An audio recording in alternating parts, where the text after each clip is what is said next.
on the 27th of February in the year 1939. In a field of broken stone and windblown sand in the Egyptian delta, a French archaeologist named Pierre Montet lowered himself into a hole in the ground and found something that should have changed the world. He found a pharaoh, not a sarcophagus robbed clean in antiquity, not a chamber stripped to its bare walls, the way the Valley of the Kings had been emptied over millennia by thieves and priests and the slow entropy of neglect. What Montet found was intact, sealed, undisturbed for approximately 3,000 years, a silver coffin in the shape of a man, resting inside a black granite outer sarcophagus of extraordinary size, surrounded by gold vessels and alabaster canopic jars and faience shabtis and jewellery, of a quality that matched or exceeded anything previously found in the ancient world. On the face of the mummy inside the silver coffin was a funerary mask of solid gold. The gold was worked into the features of a king.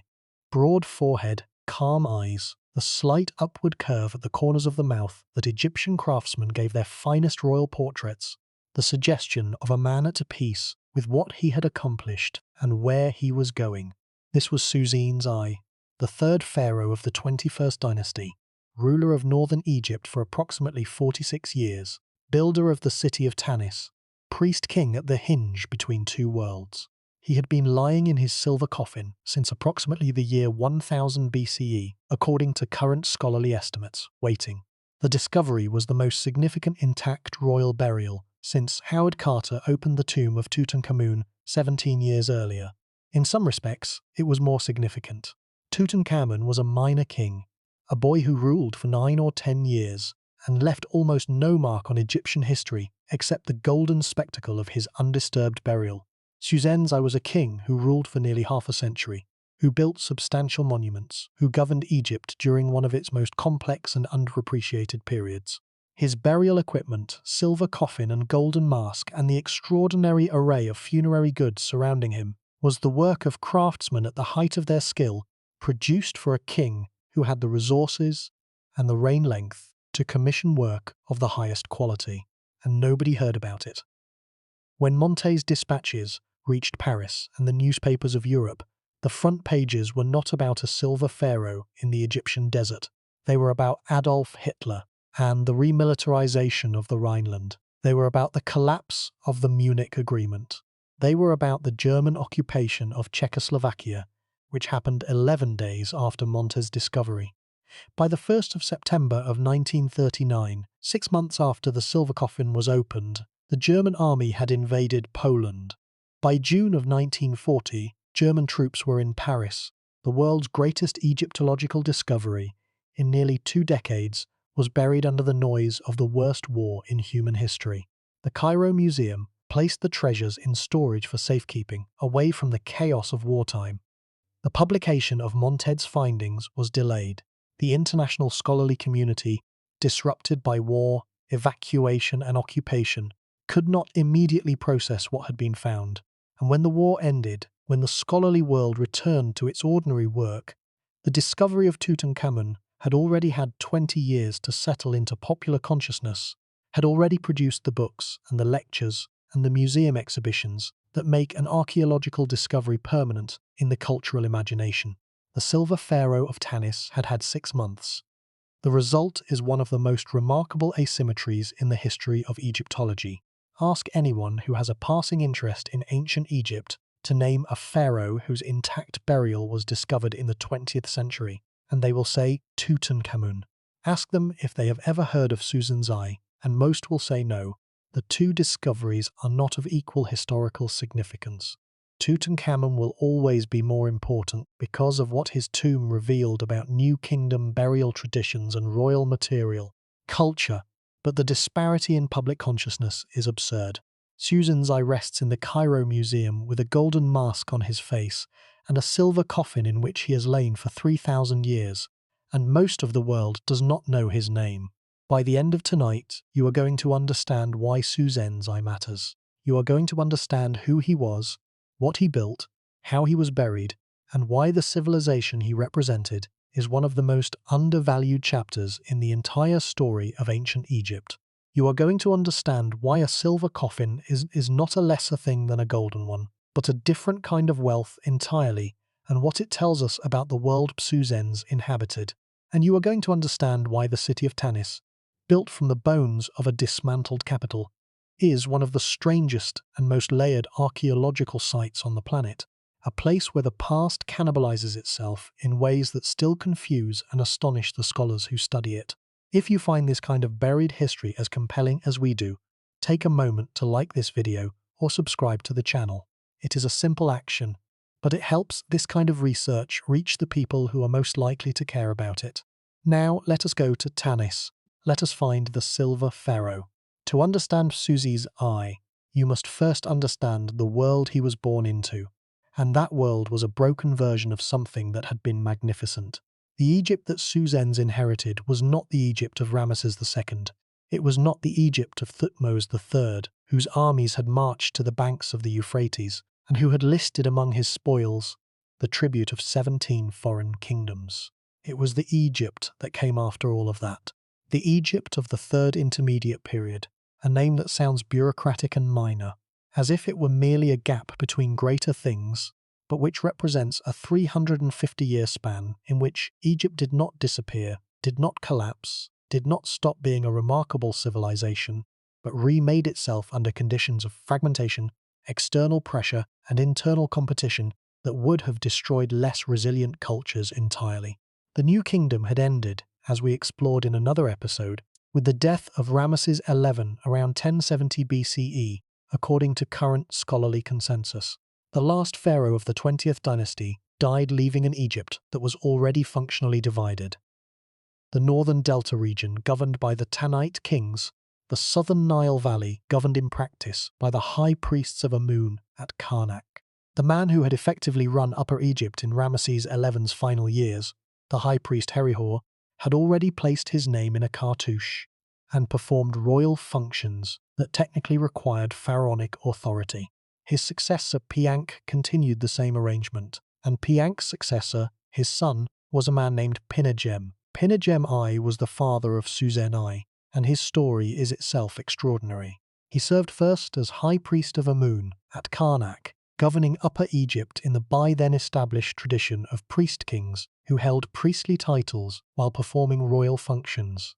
And then, at some point in his career, Pinagem simply stopped pretending. He began using the full pharaonic titulary, the 5-part royal name, the double crown, the epithets of divine kingship.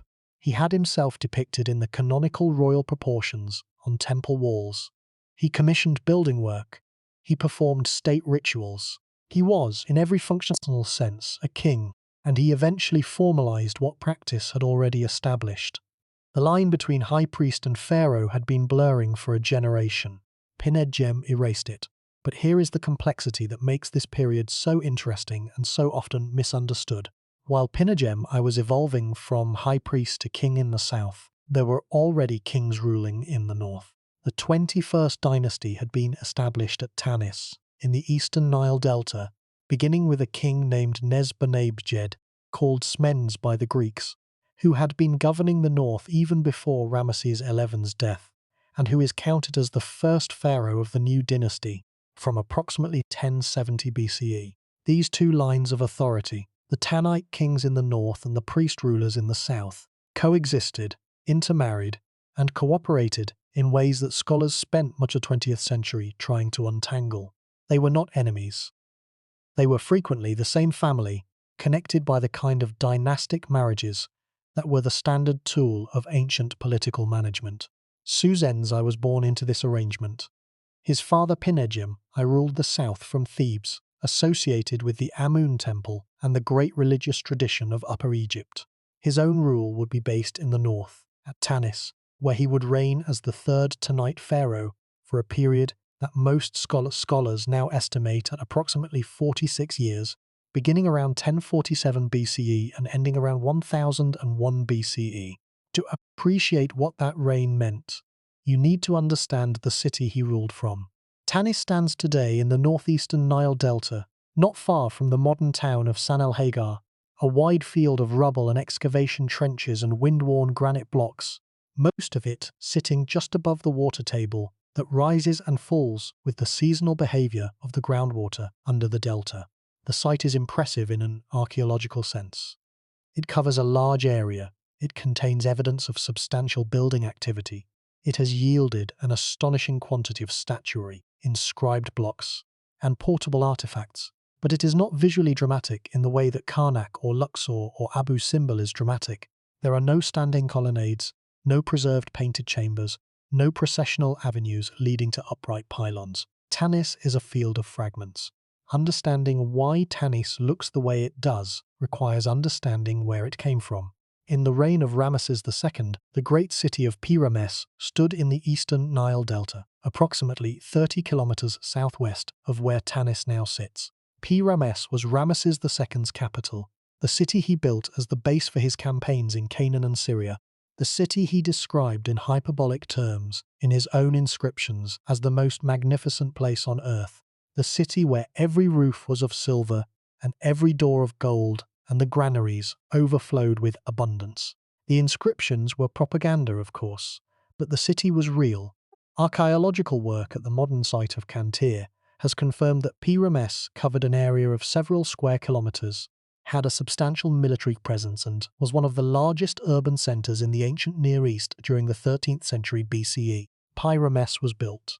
Ramesses was used. Ramesses was then, sometime in the late 20th or early 21st dynasty, systematically dismantled. The reason appears to be hydraulic. The Nile Delta is not stable geography. The channels that feed it shift over time, silting up in some places and opening new routes in others. The Pelusiac branch of the Nile, on which Ramesses sat, and which provided its access to the sea and its agricultural water, began to silt up in the late New Kingdom and the early Third Intermediate period. By the time the 21st dynasty was establishing itself at Tanis, Ramesses was no longer on a navigable branch of the Nile. It was stranded. A city built around river access, without river access, is a city that cannot function as a capital. What the Tanite pharaohs did next was practical and spectacular in equal measure.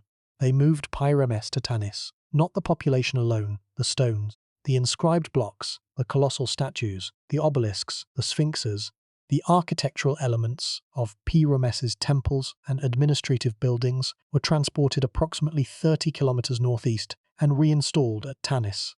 This was not theft exactly, and it was not simple recycling exactly. It was the physical transfer of monumental material from a site that could no longer function to a site that could. The statues of Ramesses II that now stand at Tanis were made for Ramesses and spent centuries at Ramesses before being moved. The massive granite blocks of the Tanis temple precinct include inscribed surfaces bearing the names and images of pharaohs from the 12th dynasty onward, reused in new contexts. This is what makes Tanis archaeologically bewildering and historically fascinating at the same time. When an Egyptologist finds an inscribed block at Tanis bearing the name of Ramesses II, it does not mean Ramesses II built at Tanis. It means that a stone Ramesses II had inscribed at Ramesses was carried to Tanis centuries later and built into a different structure. When a colossal statue of Thutmose III appears at Tanis, it does not mean Thutmose III had any connection to the site. It means the statue had been somewhere in the delta and was moved to Tanis by the pharaohs, who wanted to dress their new capital in the materials of tradition. Tanis was built from the accumulated monumental heritage of the New Kingdom, a city assembled from the pieces of its predecessors. The French archaeologist Pierre Montet, who spent decades excavating Tanis beginning in 1929, compared the experience of working at the site to reading a palimpsest, a manuscript in which the original text has been scraped off and written over so that traces of multiple layers of text coexist on the same surface. At Tanis, the layers of Egyptian history do not sit neatly on top of each other in chronological order the way they do at sites that were occupied continuously in one place. They have been shuffled, mixed, and recombined by the deliberate act of the Tanite pharaohs who assembled their city from the fragments of others. It is at once deeply confusing and deeply revealing. Confusing because the stratigraphic and associative logic that archaeologists normally use to date and contextualize material breaks down in a moved city, and revealing because the moving itself tells you something important about what the Tanite pharaohs thought they were doing and what they valued. what they valued was legitimacy. The 21st dynasty pharaohs were not the descendants of the great imperial pharaohs of the New Kingdom in the direct line. They were new men, or rather, men from a different branch, from the priestly and military aristocracy that had governed Egypt during the long decline of the late Ramessids. To build their capital from the monuments of Ramesses the Great was to clothe themselves in his authority, to inherit visually what they could not inherit genealogically. The colossal statues of Ramesses II that dominated the temple precinct of Tanis were saying something precise. This is the tradition to which we belong. These are the kings in whose line we stand. This is the Egypt we are continuing. The fact that the stones had been moved was irrelevant. The statement they made in their new location was everything. It was in this city, built from borrowed stones, shaped from the fragments of a greater predecessor, reaching toward legitimacy through the physical incorporation of an inherited tradition. That Psusennes I reigned for 46 years and was eventually buried in a tomb whose contents were among the most extraordinary ever found in the ancient world. Psusennes I's name in the ancient Egyptian is rendered approximately as Pasibaka Enayut, a phrase meaning the star appearing in the city. The star in question was almost certainly a reference to a specific stellar or lunar deity associated with the Amun cult, which had been the dominant religious force in Egypt for the preceding 5 centuries, and which the Tanite pharaohs maintained as their primary institutional allegiance. The name was not modest. It was the kind of name that expressed both cosmic and dynastic ambition. The pharaoh as celestial event, the king as an appearance of divine presence in the world of human beings. And over the course of a reign that lasted nearly half a century, Psusennes I worked to make the name mean something.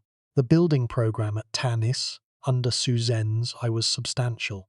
He constructed and expanded the great enclosure wall that surrounded the main temple precinct, an enormous mud brick rampart of the kind that defined the boundaries of major Egyptian sacred spaces, enclosing the temple of Amun and the associated structures that made Tanis the religious as well as political centre of northern Egypt. He carried out significant construction work on the Amun temple itself, adding elements to the structure that were still being used and expanded by his successors for centuries. He commissioned statuary. He had himself depicted in the canonical pharaonic poses on temple walls and inscribed his name and his titles in the proper royal format. He was performing kingship in the full architectural and ritual sense, and he was doing it with the resources and the sustained commitment that only a long and stable reign makes possible. The numbers are striking. 46 years. That is a reign longer than the entire existence of the United States before the Civil War. It is longer than most modern countries have been governed by any single figure since the beginning of recorded history.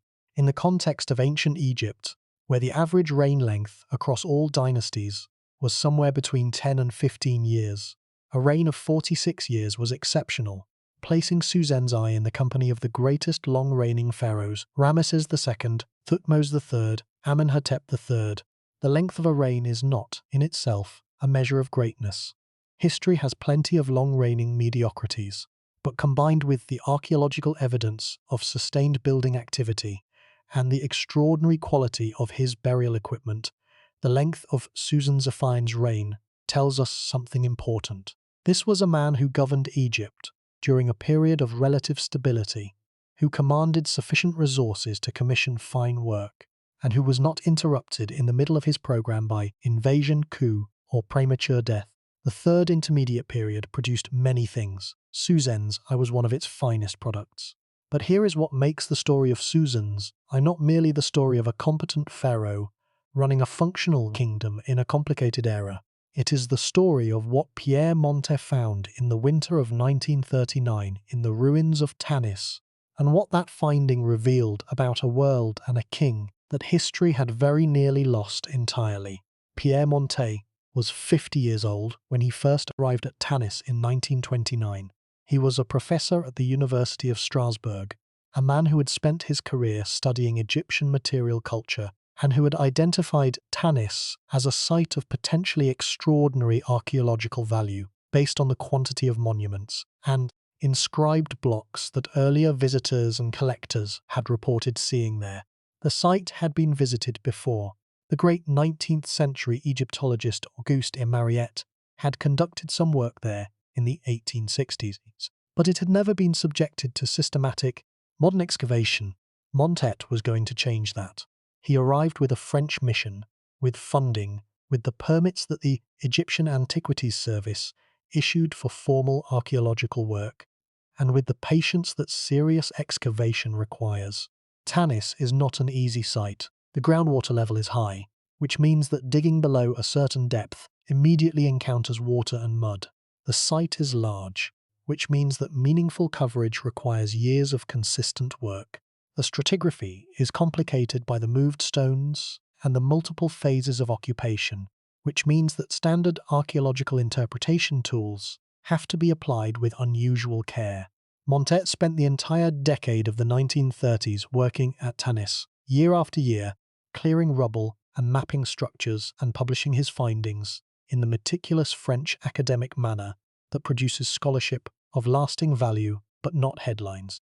What he found over those 10 years was a city, the Great Enclosure Wall, the Temple of Amun, associated smaller temples and chapels, a substantial quantity of statuary and inscribed blocks, many of them originally made for New Kingdom rulers, and moved to Tanis from Ramesses and other delta sites, an understanding of the layout and scale of the city, which turned out to be one of the largest Egyptian urban centers of the Third Intermediate Period, covering an area of several square kilometers within its enclosure wall, and, gradually, a realization that somewhere within the temple precinct there might be royal burials. The reasoning was straightforward. The Tanite pharaohs, unlike the New Kingdom pharaohs who were buried in the Valley of the Kings, had chosen to be buried within the sacred precinct of their capital city, adjacent to the Amun temple.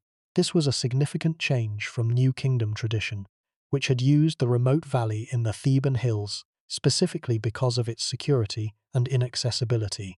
The Tanite arrangement placed the royal tombs inside the most heavily guarded and ritually maintained space in the city, relying on the protection of the temple precinct itself, rather than on geographical isolation.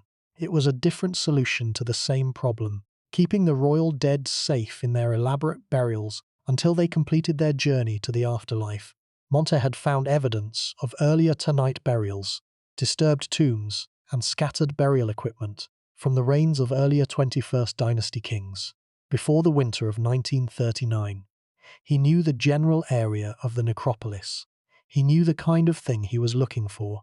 And on that February afternoon, when his workmen cleared a section of rubble in the southwest corner of the temple precinct and the tip of a stone sarcophagus lid appeared, he knew he had found something. He did not know yet how much. The discovery unfolded over days, not hours, because careful archaeology is slow. The rubble above the burial chamber had to be removed carefully, methodically, with documentation at every stage. The chamber itself, when it was finally accessible, turned out to be built of limestone blocks, roughly finished on the outside but plastered within, containing a large black granite outer sarcophagus that had been carved and inscribed for a different king entirely. Mentuhotep, son of Ramesses II, who had died and been buried in the Valley of the Kings nearly 300 years before Psusennes I was born.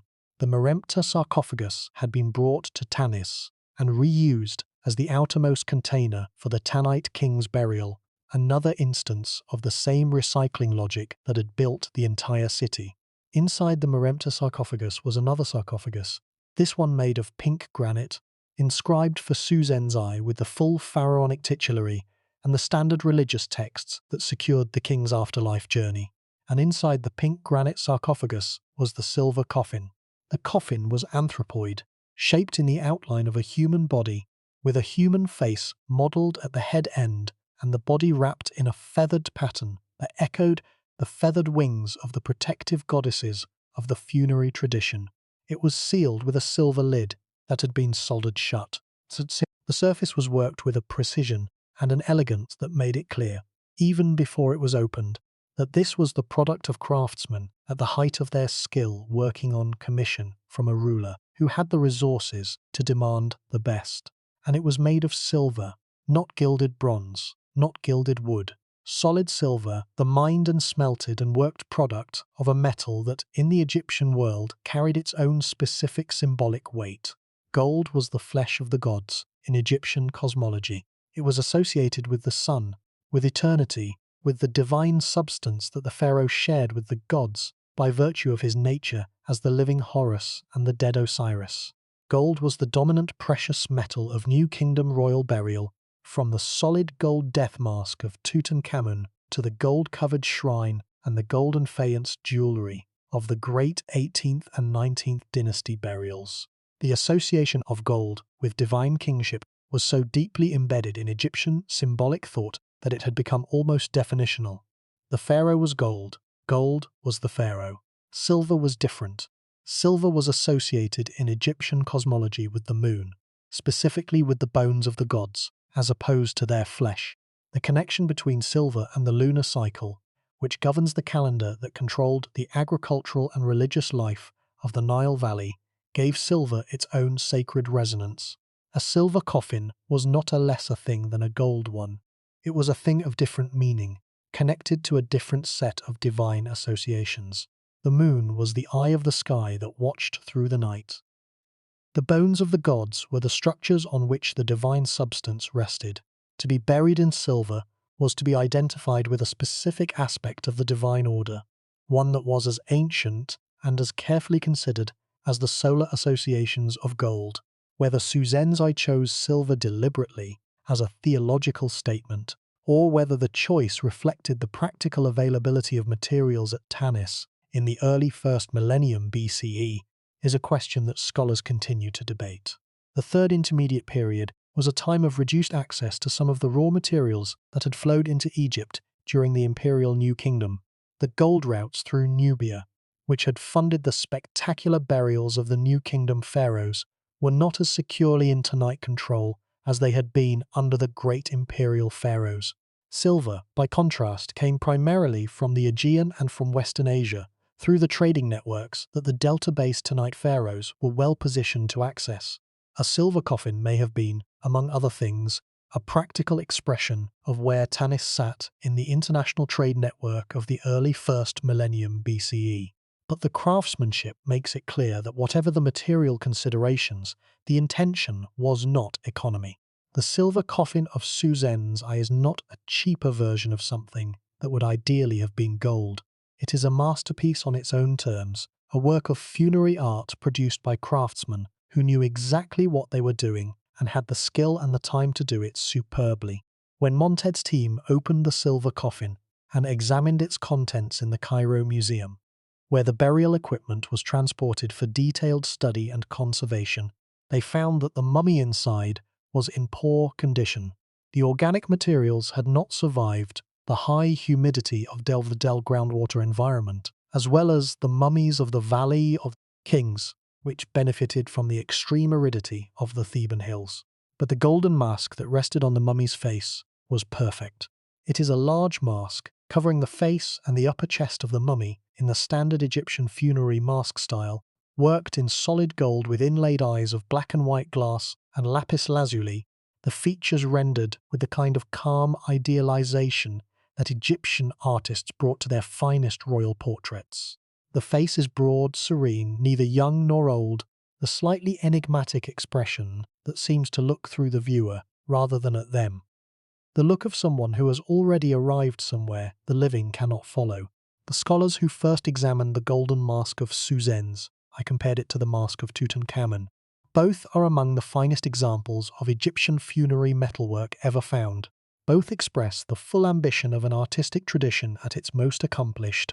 The comparison is not unfair, but it is also not entirely the right frame. The mask of Tutankhamun was made for a boy king of the New Kingdom, in an era of extraordinary royal wealth and artistic production, when the Egyptian state was at the height of its power and the resources flowing to the royal workshops were virtually unlimited. The mask of Psusennes I was made for an aging king of the Third Intermediate Period, in a fractured Egypt that was managing its reduced circumstances, with a pragmatism and a creative resourcefulness that the New Kingdom, at its most lavish, did not need to practice. That the mask of Psusennes I is comparable in quality to the mask of Tutankhamun is not a given. It is a testament to the survival of extraordinary craft skill through 2 centuries of political fragmentation and reduced imperial resources. Let that sink in. In an era when Egypt could not maintain the kind of unified state that had produced the New Kingdom's most spectacular achievements, the craftsmen of the Tanite workshops were still producing work of a quality that stands comparison with the best of any period of Egyptian history. The institutional knowledge, the specific technical understanding of how to work gold at this level, how to render a royal face in the Egyptian idiom with this degree of accomplishment, had not been lost. It had survived the collapse of the New Kingdom, survived the fragmentation of the Third Intermediate Period, and was still available, still active, still producing masterpieces, when Psusennes I needed his burial equipment. This fact is worth pausing on, because it complicates a narrative about the Third Intermediate Period that is sometimes too simple, the story of decline, of loss, of a civilization falling away from its former greatness into fragmentation and weakness. The decline is real, the fragmentation is real, the reduced imperial power is real, but the decline was not total and the fragmentation was not universal. The craftsmen at the royal workshops did not decline. The goldsmiths and silversmiths and jewelers who produced the burial equipment of Psusennes I were as skilled as any of their predecessors. The knowledge and the technique survived. What Egypt lost in the Third Intermediate Period was primarily political. The unified state, the imperial apparatus, the capacity to project military force across the Near East, the administrative coherence that had allowed the New Kingdom to build at the scale, and the consistency of its finest centuries. What it did not lose, or at least did not lose entirely, was the deep craft and intellectual tradition that made Egyptian civilization recognizable across millennia. The temples continued to be built, the hieroglyphic writing system continued to be used, the religious rituals that structured Egyptian social and cosmic life continued to be performed. The golden masks continued to be made. The transition from the New Kingdom to the Third Intermediate Period was not a collapse in the sense that the Bronze Age collapse was a collapse. A sudden, catastrophic rupture across multiple civilizations simultaneously, leaving destruction layers and abandoned cities, and the silence of population displacement. It was more like the transition from one key to another in a long piece of music. The melody continues, the instruments are the same, but the harmonic structure underneath has changed, producing a different emotional register, a different quality of sound. The tune of Egypt continued. The key had changed, and it was in this changed Egypt, this delta-based, priest-governed, silver rather than gold Egypt, that Psusennes I lived and ruled, and finally lay down in his silver coffin and waited for 3,000 years for someone to find him. The problem with telling the story of Psusennes I is that he is almost entirely absent from his own historical record.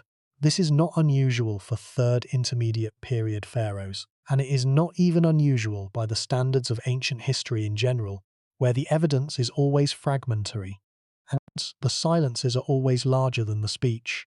But it is striking when you set Psusennes I beside the pharaohs who came before him, particularly the great New Kingdom rulers who filled the ancient record with their own voices. Ramesses II left us thousands of inscriptions across dozens of temples from the delta to the deep south of Nubia, inscriptions in which he speaks, loudly, obsessively, with the confidence of a man who fully expects posterity to listen, about his military campaigns and his divine nature, and the unprecedented scale of his building programs. Thutmose III recorded his campaigns in the annals, inscribed on the walls of the great Karnak temple, campaign by campaign, year by year, a military journal cut in stone that tells us what he did and when and what he won. Even the minor kings of the New Kingdom left enough traces in the administrative papyri and the temple inscriptions and the private monuments of their officials for scholars to build up a reasonably detailed picture of events. Psusennes I left us his buildings, his tomb, his burial equipment, a handful of inscribed blocks and statues, some administrative references in the documents of his period that establish the outlines of his reign, and essentially nothing else. No campaign annals, because either he did not campaign abroad, likely, given that Egypt's imperial age was over. Or he did not record campaigns in the way his predecessors had. No personal statements of the kind Ramesses II inscribed everywhere he built. No abundant private monuments from his officials, of the type that fill the archaeological record of New Kingdom Thebes, telling us about the social structure of the court and the religious practices of the elite. The man who was buried in a silver coffin, inside a gold mask, inside a tomb of extraordinary richness, left almost no words behind. This silence is itself historically significant. It tells us something about what had changed between the New Kingdom and the Third Intermediate period. The New Kingdom pharaohs built an entire ideology of royal self-presentation around the inscription of their deeds in durable stone, available for eternity to anyone who could read hieroglyphics. The inscriptions were not merely records. They were performances of royal authority, continuous assertions of the pharaoh's power and legitimacy, projected onto the physical fabric of the built environment. Every temple wall inscribed with the pharaoh's name and deeds was an argument, addressed to both the gods and the human viewers, that this was a legitimate king doing legitimate things in accordance with the divine order. The Tanite pharaohs built and inscribed too.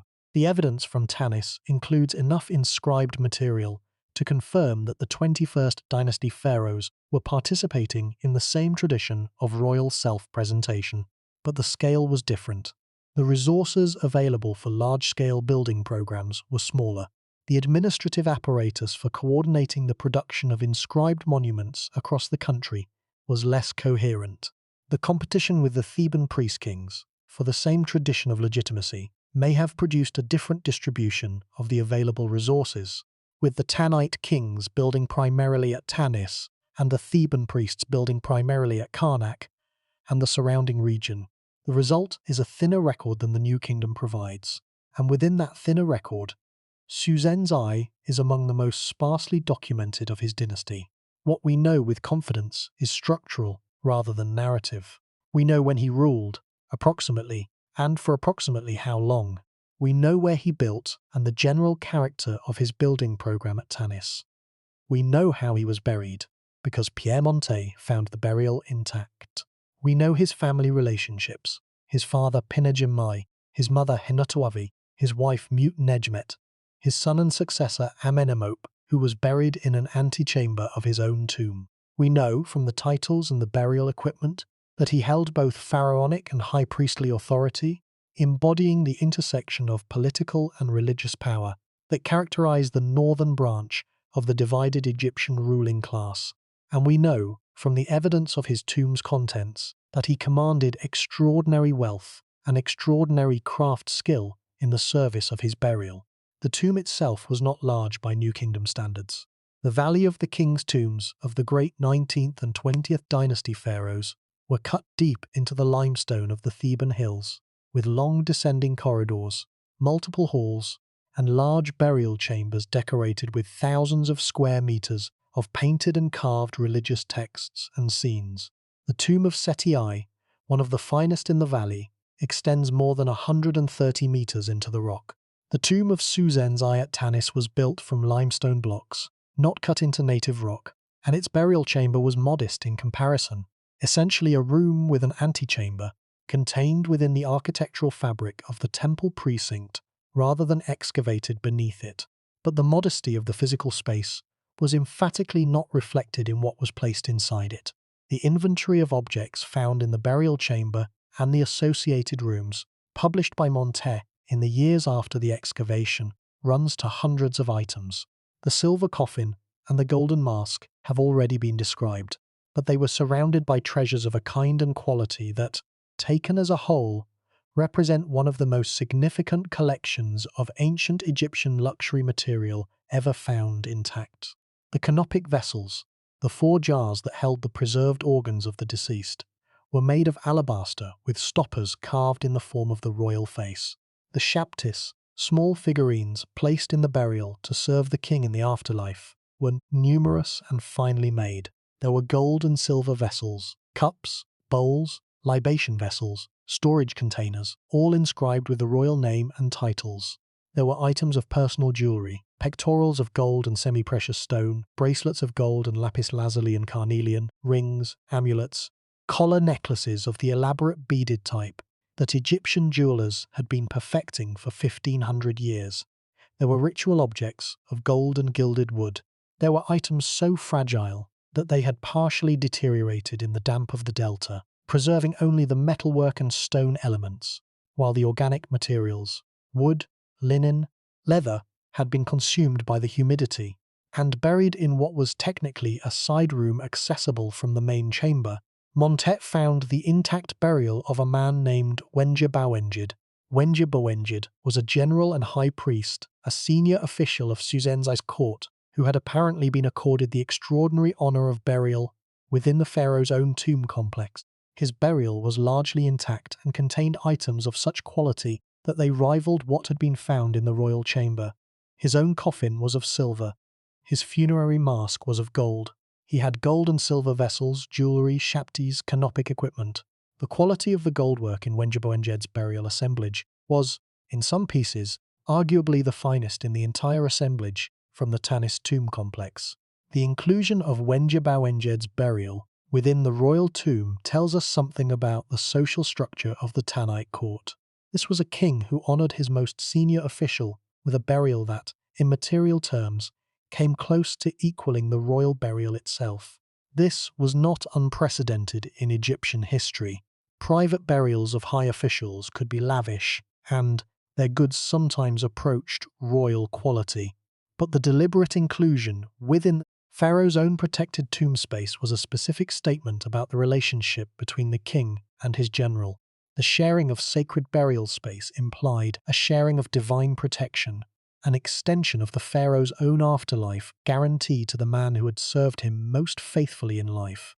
The antechamber of the tomb complex, separated from the main burial chamber, contained another burial, that of King Amenemop, Psusennes' first successor, who had reigned for approximately 9 years after Psusennes I's death before dying himself and being placed, for reasons that are not entirely clear, in his predecessor's tomb rather than in his own separate burial. This unusual arrangement, a successor buried in his predecessor's tomb rather than in a separate preparation of his own, may reflect the disruption or haste that sometimes characterized the burial arrangements of the Third Intermediate Period, when the ideal of elaborate pre-prepared royal tombs was not always achievable, or it may reflect a specific choice made by Amenemop or those who survived him, a decision to place the second Tanite king in the protective space of the first, in the tomb of the man who had built the dynasty's physical and spiritual foundations.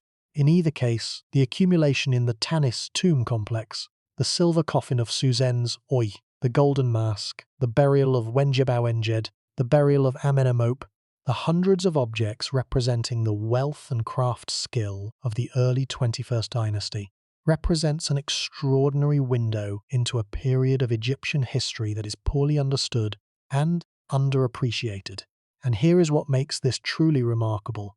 Unlike the Valley of the Kings, unlike virtually every other major royal burial from the long history of ancient Egypt, Tanis was not robbed, not in antiquity, not in the chaotic centuries of the Third Intermediate Period itself, not during the Persian occupation of Egypt in the 6th and 5th centuries BCE, not during the Greek period under the Ptolemies, not during the Roman period, not during the medieval period, not during the early modern period when tomb robbing was, in much of Egypt, both epidemic and an accepted supplement to rural income. The tomb of Psusennes I sat undisturbed through 3,000 years of Egyptian, Greek, Roman, Arab, and Ottoman history until Pierre Montez workmen broke through into it on a February afternoon in 1939. And it gets worse, or rather stranger, when you ask why. The Valley of the Kings, in the Theban hills above Luxor, was robbed systematically in antiquity. The records of the investigations conducted by the Egyptian state in the late 20th dynasty, which we examined in our discussion of Ramesses XI, documented a sustained effort to break into the royal tombs, beginning as early as the reign of Ramesses IX. The tombs were robbed not by random opportunists, but by organized criminal networks involving local officials, tomb inspectors, and even some of the craftsmen who had built the tombs in the first place. the extraordinary security measures that had been designed into the Valley of the Kings. The remote location, the lack of surface markers, the sealed shafts, the blocking walls, were eventually defeated by people with specific knowledge of where the tombs were and what they contained. Tanis was not in a remote location. It was in the middle of the city. The royal tombs were built inside the temple precinct, surrounded by the most heavily maintained institutional space in northern Egypt, guarded by the temple administration and the royal court. And yet, paradoxically, this arrangement protected the burials more effectively than the remote hiding place strategy of the Valley of the Kings. As long as the temple at Tanis functioned, as long as any institutional authority maintained the sacred space of the precinct, the tombs within it were protected by the continuity of that institutional presence. The tombs of the Valley of the Kings were protected only by secrecy, and secrecy always leaks. The tombs of Tanis were protected by the ongoing living institution of the temple, which turned out to be a more durable guardian than a sealed shaft in a remote desert valley. When the temple eventually ceased to function, when the city of Tanis was abandoned and fell into ruin, when the massive enclosure wall began to crumble, and the stones of the sacred precinct were removed or collapsed into rubble, the tombs were not looted because they were buried. The fall of the enclosure wall and the collapse of the surrounding structures deposited meters of rubble over the tomb area, covering it so thoroughly that even its general location was unknown to the people who occasionally visited the site in later centuries to collect inscribed blocks or to farm the slightly elevated ground around the ruins. The tombs were protected, ultimately, by their own burial. They survived because they were forgotten. The same forgetting that deprived Psusennes I of his place in popular historical consciousness is the thing that kept his burial intact for 3,000 years. The obscurity was the preservation. The silence was the safety. But here is what makes this truly arresting. The discovery of Psusennes I's tomb and the scale of what was found within it should have fundamentally changed how the Third Intermediate Period is understood and appreciated.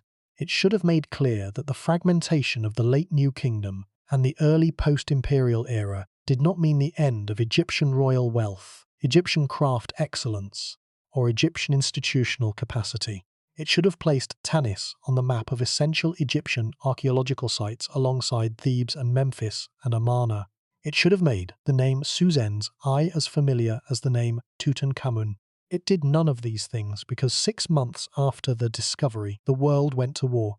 Let us stay with the discovery for a moment longer, because it is important to understand the circumstances fully, not just as historical context, but because the circumstances of the discovery shape everything that has happened to the knowledge of Psusennes I in the decades since. Pierre Montet had been working at Tanis for 10 years when he found the royal tomb. 10 years of steady, unglamorous excavation, clearing rubble, mapping walls, cataloguing the inscribed blocks that appeared with regularity in the temple precinct, building up the patient, scholarly understanding of the site that is the precondition of any significant discovery. He had found earlier disturbed burials in the general area, the scattered remains of tombs that had been partially disturbed or flooded, that had yielded fragments of burial equipment without intact assemblages. He knew the necropolis existed. He was searching for it systematically.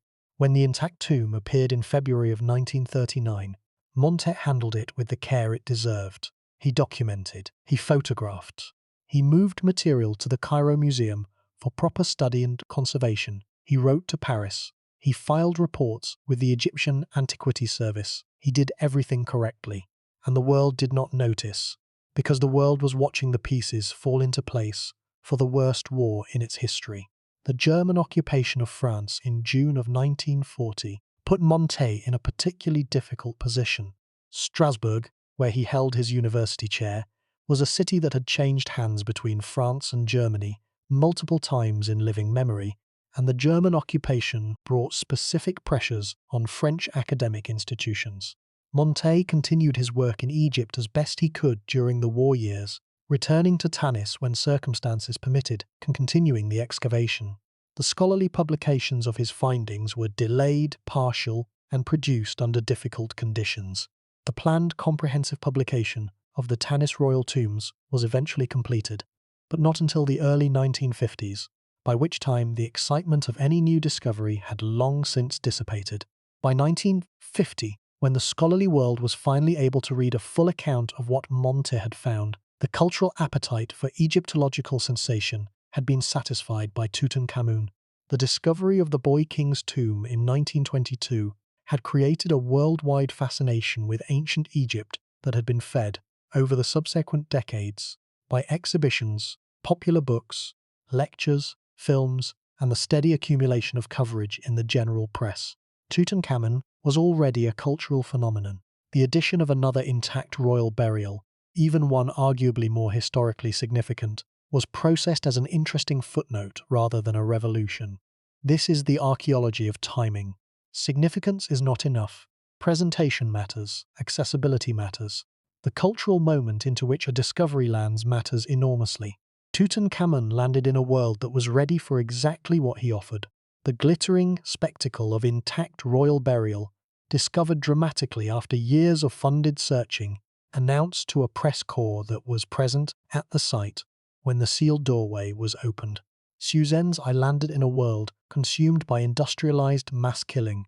The silver pharaoh never had a chance, and the consequence, which is still being felt today, is a fundamental distortion in how the third intermediate period is understood by anyone who is not a specialist. The period is bracketed in popular understanding by the Great New Kingdom on one side, and the later late period and Ptolemaic eras on the other, and treated as a gap, a time of fragmentation and weakness between more coherent and more impressive periods of Egyptian history.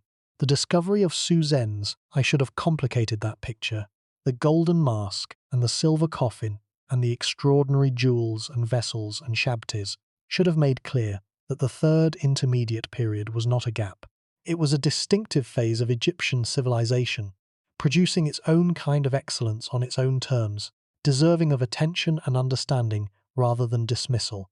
But here is the problem with our assumptions that the Silver Pharaoh's story forces into the open. When we look at the third intermediate period through the lens of what the New Kingdom had been, we naturally see loss, reduced territory, reduced administrative coherence, reduced building scale, reduced international presence. The Egypt of Psusennes I could not build Abu Simbel. It could not project military force to Syria. It could not maintain the elaborate bureaucratic apparatus of the New Kingdom state across the full length of the Nile Valley. These absences are real, and they represent real losses in specific dimensions of Egyptian civilizational capacity. But the Egypt of Psusennes I could bury its kings in silver and gold. It could maintain the complex craft workshops that produced funerary equipment of the highest quality. It could sustain the temple institutions that had been the backbone of Egyptian religious life for 15 centuries. It could run a major city in the Delta, maintain trade connections with the Eastern Mediterranean, govern a substantial territory with sufficient stability to allow a single king to rule for 46 years without military coup or catastrophic external invasion. It could do these things in a world that was, by the standards of the early first millennium BCE, extraordinarily turbulent. The Near East was reorganizing itself after the Bronze Age collapse. New powers were rising in Assyria. And in the Levant, the international order that the New Kingdom had helped build and dominate was being replaced by something new and uncertain. That Egypt survived this transition, that it continued to function and to produce masterpieces and to maintain its essential institutional character through the fragmentation of the third intermediate period, is not a story of failure. It is a story of remarkable resilience. And Psusennes I, the Silver Pharaoh, whose silver coffin and golden mask speak across 3,000 years with the quiet authority of craft excellence and institutional continuity, is one of its most significant figures. The Egyptologist Kenneth Kitchen, whose work on the third intermediate period is the foundational scholarly text on the era, spent decades reconstructing the complex chronological and genealogical relationships of the 21st through 25th dynasties. His assessment of Psusennes I was measured and precise. A king who governed with evident competence for an exceptionally long reign, who built substantially at his capital, and whose burial assemblage places him among the most significant figures of the post-New Kingdom era. Kitchen's work, published in the 1970s and revised in subsequent decades, gave scholars the tools to understand the Third Intermediate Period on its own terms, rather than only as a contrast to what had come before. But scholarly reassessment takes time to work its way into popular understanding. The Silver Pharaoh is still, to most people who have not specifically studied Egyptian history, an unknown. The golden mask in the Cairo Museum, comparable in quality and in some respects superior in condition to the mask of Tutankhamun, sits in its case in relative obscurity, while the crowds form for the boy king down the hall. 3,000 years of waiting, and Psusennes I is still waiting for the attention he deserves. There is one more element of the core mystery of Psusennes I that demands attention before we move forward, and it is the mystery that sits at the intersection of theology, metallurgy, and political symbolism. It is the question of the silver coffin itself, and what it means that a pharaoh chose to be buried not in gold, but in the metal of the moon. The New Kingdom tradition of royal burial was one of the most elaborate and materially intensive mortuary programs in human history.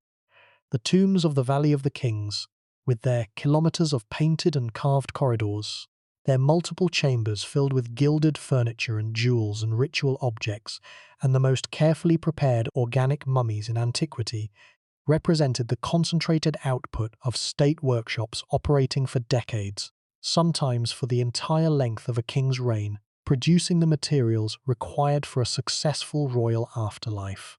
At the center of all of it was gold, the death mask, the innermost coffin, the golden shrine that enclosed the coffin inside the coffin, inside the coffin. Gold was the substance of eternity, the metal that did not corrode, did not decay, did not tarnish with time, the material correlate of the pharaoh's divine and permanent nature. Silver corrodes under the right conditions, and the damp conditions of the Nile Delta are very much the right conditions. Silver tarnishes and oxidizes, and eventually deteriorates in ways that gold does not.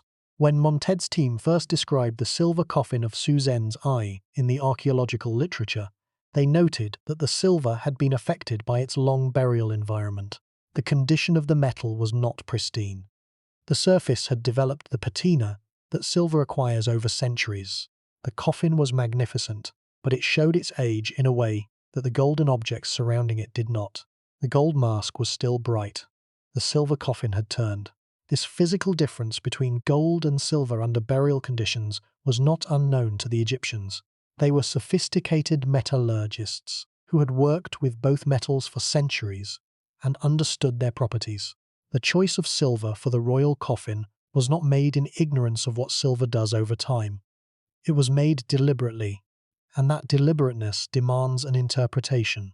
The most compelling interpretation, developed by several scholars of Egyptian religion, including John Taylor of the British Museum, connects the choice of silver to the specific theological identity of the Tanite pharaohs. The 21st dynasty was a dynasty of priest kings, men who derived their authority not from military conquest and imperial expansion, as the great New Kingdom pharaohs had done, but from their position as the principal servants and administrators of the Amun cult. The High Priests of Amun, from whom the Tanite pharaohs derived their legitimacy, were in a very specific sense lunar figures. The Amun cult at Thebes was deeply intertwined with the Opet festival and other lunar calendar ceremonies that marked the seasonal renewal of the world. The moon was the keeper of sacred time, the regulator of the religious calendar, the eye of the night sky that watched over the world, while the sun, the golden sun, the ray of the New Kingdom pharaohs, was absent. A pharaoh buried in silver was a pharaoh burying himself in the moon's metal, not lesser than gold, different from gold. The solar pharaoh and the lunar pharaoh were complementary aspects of the same divine kingship, not a hierarchy in which one was superior to the other. Psusennes I, whose name meant the star appearing in the city, who ruled from a delta capital rather than from the golden heartland of the Theban hills, who derived his authority from the Amun priesthood rather than from the tradition of warrior kings, may have been making a precise theological statement about his own nature when he chose silver for his innermost coffin. He was not the gold pharaoh, he was the silver pharaoh, and the silver coffin was not a compromise, it was a declaration. This interpretation gains force when you consider the broader context of 21st dynasty royal theology. The kings of Tanis were simultaneously pharaohs, holders of the ancient solar divine kingship, and high priests of Amun, a role that gave them a specifically lunar and nocturnal aspect within the religious symbolism of the period. The god Amun himself was described in the theology of the late New Kingdom and the Third Intermediate Period as both a solar deity and as the hidden god who pervades all things, including the darkness. He was both visible and invisible, present in both the day and the night. His pharaoh priests were similarly both things at once, solar kings performing the ancient royal rituals and lunar priests maintaining the ancient sacred cycles. The silver coffin is the physical expression of this duality. Inside it, the golden mask of the solar pharaoh rested on the face of the mummy. The outermost container was the granite sarcophagus of Meremptah, the solar king, the gold associated, the New Kingdom predecessor. And between the solar gold of the mask and the inherited solar granite of the outer sarcophagus sat the silver coffin of the lunar priest king, holding them all together. Whether or not this precise theological reading is exactly what Psusennes I and his court intended, the physical assemblage expresses a complexity that simple interpretive frameworks cannot capture. This was not a simple king with a simple burial. This was a man navigating a world in which the simple categories of the New Kingdom, the solar pharaoh, the warrior king, the incarnation of Horus, had become insufficient to describe the more complex reality of a fractured, priest-governed, delta-based Egypt. The silver coffin is the artifact of that complexity. It is beautiful, it is strange, and it is exactly the right object for the king it held. Consider the mathematics of what Montet found against what we expected to find. Every royal burial from the Valley of the Kings had been robbed. Of the 64 known tombs in the valley, not one was found intact with its full burial equipment and its mummy undisturbed. Not one. Tutankhamun came closest. His tomb had been partially entered in antiquity, and then resealed, and the mummy was in its place. But even Tutankhamun's burial showed evidence of 2 separate intrusion events before the final resealing. The Valley of the Kings, for all its engineering ingenuity and all the institutional resources devoted to its protection, was robbed. Every single tomb in it was robbed.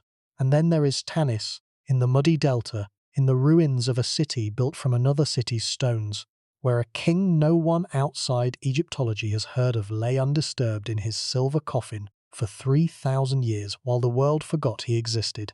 The math is striking. The most famously protected royal necropolis in ancient Egyptian history was 100% robbed.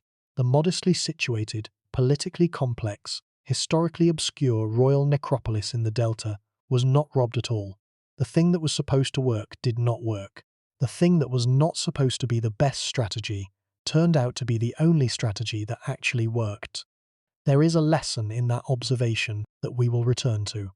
But first, let us go deeper into the world that Psusennes I inhabited, and into the discoveries that Pierre Montet and his successors made in the ruins of Tanis, because the story is richer and stranger than any single burial, however magnificent, can convey on its own. Chapter 1. The World of Pierre Montet. A decade at the edge of memory. When Pierre Montet first came to Tanis in 1929, the site was already famous in Egyptological circles and almost completely unknown everywhere else. It appeared in the standard scholarly literature as a place of note because of the quantity of monumental material that had been found there, reported and partially studied by earlier visitors. But the site had never been the subject of a comprehensive modern excavation, and its full extent and significance were understood only in outline. Montet was not the kind of archaeologist who makes dramatic announcements or positions himself for popular recognition. He was a professor, a systematic scholar, a man whose instinct was toward the careful accumulation and publication of evidence rather than toward the cultivation of public attention. His predecessor at Thebes, Howard Carter, had spent years carefully cultivating the patronage of Lord Carnarvon and the attention of the international press, building the narrative of his long search for the missing tomb of Tutankhamun into a story of persistence and ultimate triumph that the world was primed to receive. Carter understood, perhaps better than any other archaeologist of his generation, that the presentation of discovery was as important as the discovery itself. Montet was not Carter. His reports to the Académie des Inscriptions et Belles-Lettres in Paris were precise and scholarly. His publications were in French, in academic journals, accessible primarily to specialists. He did not have a Lord Carnarvon to fund a press operation or to stand at his elbow when the sealed doorway was opened. He had the French state, the Antiquities Service permits, and his own methodical patience. The early years of the Tanis excavation, from 1929 to the mid-1930s, established the physical framework of the site. Montet and his team mapped the enclosure walls, traced the outlines of the major structures within the temple precinct, documented the extraordinary quantity of reused statuary and inscribed blocks from earlier periods, and built up the stratigraphic understanding of how the site had developed over time. It was substantial work, producing important results, and it went almost entirely unreported outside academic circles. Tanis was not a place that attracted popular interest. It was flat, muddy in winter, dry and hot in summer, difficult of access, without the visual drama of the Theban sites or the resonant landscape associations of the pyramids. But the site was yielding evidence, year by year, of something important: the concentration of royal material, the statues, the inscribed blocks bearing royal names, the architectural elements of high-quality temple construction, pointed toward Tanis as a major royal centre, and the absence of evidence for previously known royal burials in the temple precinct, combined with what Montet knew about 21st dynasty burial practices, led him toward the conclusion that the royal tombs had not yet been found. In 1939, in his 11th season at the site, he found them. The discovery sequence was not a single dramatic moment, but a series of connected revelations. First, the disturbed burial of Ahmose II, a 22nd dynasty king, in a tomb that had been partially damaged but still contained significant material. Then, a few days later, and a short distance away, the intact tomb of Psusennes, the tomb that had not been touched. The transition from the disturbed royal burial to the intact one must have been almost physically disorienting for Montet and his team. The disturbed tomb was the expected thing. The third intermediate period had not, until that moment, been known for intact royal burials. The intact tomb was something else entirely. The recording of the tomb contents was meticulous. Every object was photographed and described in place before removal. The positions of the coffins within the sarcophagi, the arrangement of the burial goods around the central coffin, the relationship between the main chamber and the side room containing the burial of Wenje Bawenged. All of this was documented with the care that distinguished a trained archaeologist from a treasure hunter. The documentation was, in the end, the most important product of the excavation, because it preserved the contextual information that makes the objects interpretable. Objects without context are beautiful and valuable. Objects with context are historical evidence. The silver coffin, when it was moved to the Cairo Museum and the lid was carefully opened, revealed not just the golden mask, but the physical remains of the king himself. The mummy was in poor condition, as mentioned earlier, but it was unmistakably present. The desiccated remains of a man who had been wrapped in linen and provided with every ritual preparation that Egyptian mortuary tradition required, and who had then lain in his silver coffin for 3,000 years, while the world outside changed beyond recognition. The examination of the physical remains, limited by their condition, suggested a man who had lived to a reasonably advanced age, consistent with the approximately 46 years of his reign. The physical connection, the body of the pharaoh in his silver coffin, the golden mask on his face, the jewels on his fingers, the canopic vessels holding his preserved organs, the shabtis waiting to serve him, is what makes the Tanis discovery more than an inventory of remarkable objects. It is a complete mortuary program, largely intact, documenting not just what the 21st dynasty put into a royal tomb, but how those things were arranged and what relationship they bore to each other and to the body at the center of the whole enterprise. This is the kind of contextual completeness that is in Egyptian archaeology, almost impossibly rare. Chapter 2. The Tombs of Tanis. What archaeology built over decades. Monted's discovery of the intact tomb of Psusennes I was the single most spectacular moment in the excavation of Tanis. But it was not the whole story of the site's royal necropolis. The area within the temple precinct contained multiple burials, spanning the 21st and 22nd dynasties, in varying states of preservation. The map of the Tanis necropolis that emerged from Monted's work and from the subsequent excavations carried out by the French mission after the war amounts to a snapshot of the Tanite royal family over nearly 3 centuries. The tomb of Amenemhotep, found in the antechamber of Psusennes I's complex, has been mentioned. It contained a coffin and burial equipment of high quality, though less lavish than Psusennes I's own assemblage, and its unusual placement within the senior king's tomb complex remains a subject of scholarly discussion. Amenemhotep's reign was brief, perhaps 9 or 10 years, and it is possible that the preparation of a separate tomb for him was either not completed before his death or was deliberately abandoned in favour of the more secure and more prestigious space of his predecessor's already established tomb. The tomb of Amun, a later 21st dynasty pharaoh, was found in the necropolis area, though in a more disturbed condition. Amun is, in some respects, a more historically prominent figure than most of his 21st dynasty predecessors. He is the Tanite pharaoh who is mentioned in the Old Testament in the first book of Kings as the Egyptian ruler who gave his daughter in marriage to Solomon, providing her with the city of Gezer as a dowry. If the identification is correct, and it is widely accepted among scholars as the most plausible match between the Egyptian king lists and the biblical timeline, then Amun was the contemporary of the most celebrated king in Israelite tradition.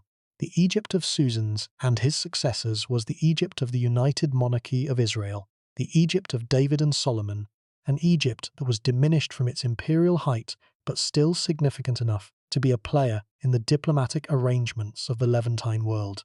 The 22nd dynasty, the Libyan dynasty that followed the 21st, also buried its kings at Tanis, in tombs that were generally less well preserved than the 21st dynasty burials, but still yielded significant material. Ahmose II, whose tomb was found partially disturbed in the same excavation season that produced Psusennes I's intact burial, had a burial chamber whose walls were decorated with religious texts, making it one of the few decorated royal tombs of the Third Intermediate Period. The quality of the decoration was modest by New Kingdom standards, but its existence was important. It confirmed that the tradition of inscribed royal funerary spaces had survived into the Third Intermediate Period, even if the scale and ambition had changed. The French mission to Tanis continued after World War II, under the direction of a succession of scholars, with Montez completing his work and publishing his findings before his death, and with subsequent scholars, including Jean Yoyot, continuing the analysis and publication of the Tanis material. Yoyot, one of the great French Egyptologists of the second half of the 20th century, made fundamental contributions to the understanding of Third Intermediate Period chronology and to the interpretation of the Tanis material specifically. His analysis of the inscribed objects from the Tanis necropolis and his work on the genealogies and relationships of the 21st and 22nd dynasty ruling families provided much of the scholarly foundation on which subsequent understanding of the period rests. The excavation of Tanis is, in a meaningful sense, not finished. The site covers a large area, and the portions that have been fully excavated are a fraction of the total. Geophysical surveying of the unexcavated areas has revealed evidence of structures and anomalies that have not yet been investigated. The possibility that additional royal or high-status burials remain beneath the rubble of the temple precinct cannot be excluded.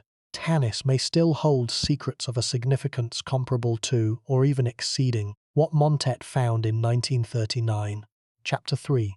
The Bronze World, what Psusennes I's Egypt traded and knew. The Third Intermediate Period is often described primarily in terms of what Egypt had lost: the empire, the Nubian gold routes, the unified state, the grand traditions of royal building. But this negative framing misses something important about the Egypt of Psusennes I. which was a civilization actively engaged with the world around it, trading across the eastern Mediterranean and maintaining relationships with the Levantine states, and the Aegean that were, in some respects, more commercially sophisticated than the tribute-based relationships of the New Kingdom imperial era. The delta location of Tanis was not incidental. The pharaohs of the 21st dynasty chose to base themselves in the delta, or inherited that base from the immediate post-Ramessid period, precisely because the delta was where Egypt met the Mediterranean world. The Nile's mouths opened onto sea routes that connected Egypt to Cyprus, to the Phoenician cities of the Levantine coast, to the Aegean islands, and ultimately to the western Mediterranean. The delta was a commercial interface between the Nile Valley and the wider world, and the pharaohs who sat in Tanis were better positioned to manage and profit from that interface than a king based at Thebes or Memphis would have been. The silver in Psusennes I's coffin almost certainly came through this Mediterranean trading network. Egypt had no significant silver deposits of its own. The silver that Egyptian craftsmen worked had to be imported, primarily from the Aegean and from Western Asia, through the commercial relationships that the delta-based court maintained with the trading cities of the Levantine coast. The Phoenician cities, Tyre, Sidon, Byblos, were the primary intermediaries in the Mediterranean trade of the early 1st millennium BCE, managing the flow of metals, luxury goods, and raw materials through networks that connected the mines and workshops of the East with the markets of the West. The pharaohs of the 21st dynasty would have been regular participants in the commercial activities of these trading networks, exchanging Egyptian grain and linen and manufactured goods for the metals and luxury materials that the Delta workshops required. The silver coffin is, from one angle, a product of international trade. The metal was mined somewhere in the Aegean or in Western Asia, purchased or exchanged by Phoenician traders, transported to the Nile Delta, purchased by the Egyptian royal workshops, melted down and refined, and worked by Egyptian craftsmen into a form that expressed the highest ambitions of Egyptian funerary art. The global supply chain of the ancient world produced the silver coffin of Psusennes I. This is a different story about the third intermediate period than the usual narrative of decline and fragmentation. It is a story about adaptation.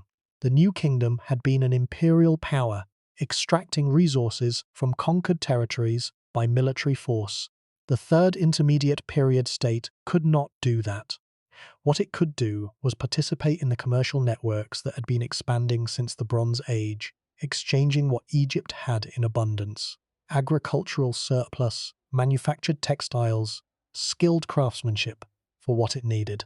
The silver coffin is evidence that this exchange was working, that the Delta pharaohs were accessing sufficient wealth through trade to commission burial equipment of extraordinary quality, even in the absence of the Nubian gold tribute that had funded the most spectacular productions of the New Kingdom. Chapter 4. The General and the King. Wenjibowenjid's extraordinary burial of all the discoveries in the Tanis necropolis. The one that most surprised the Egyptological world was not the silver coffin of Psusennes I, but the adjacent burial of a man named Wenjibowenjid. He was not a king. His titles were military and priestly: General of the Army, High Priest, Chief Steward. He was a great man, clearly, a senior figure in the Tanite court, but he was not royal, and yet he was buried in the king's own tomb complex in a chamber adjacent to the burial chamber of Psusennes I, with a burial assemblage of extraordinary quality. Wenjibowenjid's coffin was silver, like the king's. His funerary mask was gold. The vessels placed with him were gold and silver, inscribed with his name and titles, some of them of a quality that has led scholars to describe them as among the finest examples of Egyptian metalwork from any period. His shabtis were numerous and carefully made. His canopic equipment was intact. His mummy, like that of Psusennes I, had been degraded by the damp conditions, but the physical remains were present, and the burial program was complete. When Monte published his description of the Wenjibowenjid burial, several aspects stood out to the scholars who read it. First, the sheer quality of the metalwork. The gold vessels associated with Wenjibowenjid included pieces that the French scholars who studied them placed among the finest productions of the 21st dynasty workshops. pieces that demonstrated a command of goldsmithing technique, including repoussé work and granulation, that matched anything from the New Kingdom period. The tradition had not declined, it had continued.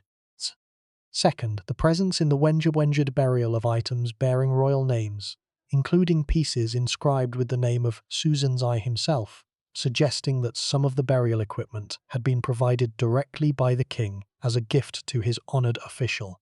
This kind of royal gift-giving in a funerary context is well documented in Egyptian history. The pharaoh could bestow burial equipment on favoured individuals as a mark of the highest favour, sharing the protective power of the royal workshop's productions and the royal name's divine authority with the people he most valued.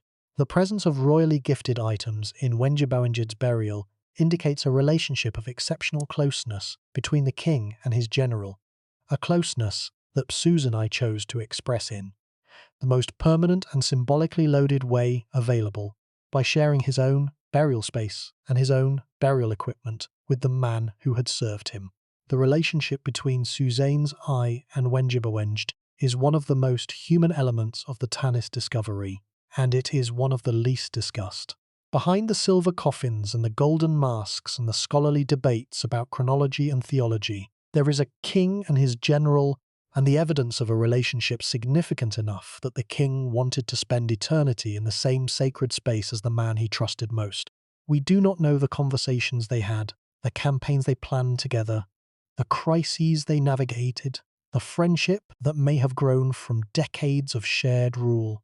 But we know that Psusennes I gave Wenja a gold mask and a silver coffin and a place in his tomb, and that this was a gift of extraordinary, perhaps unprecedented, generosity. The math is striking.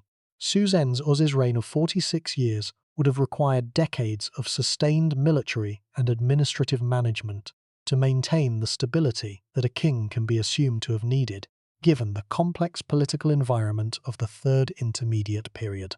If Wenja served throughout or near throughout that reign, the two men's collaboration would have been one of the longest and most significant in Egyptian history.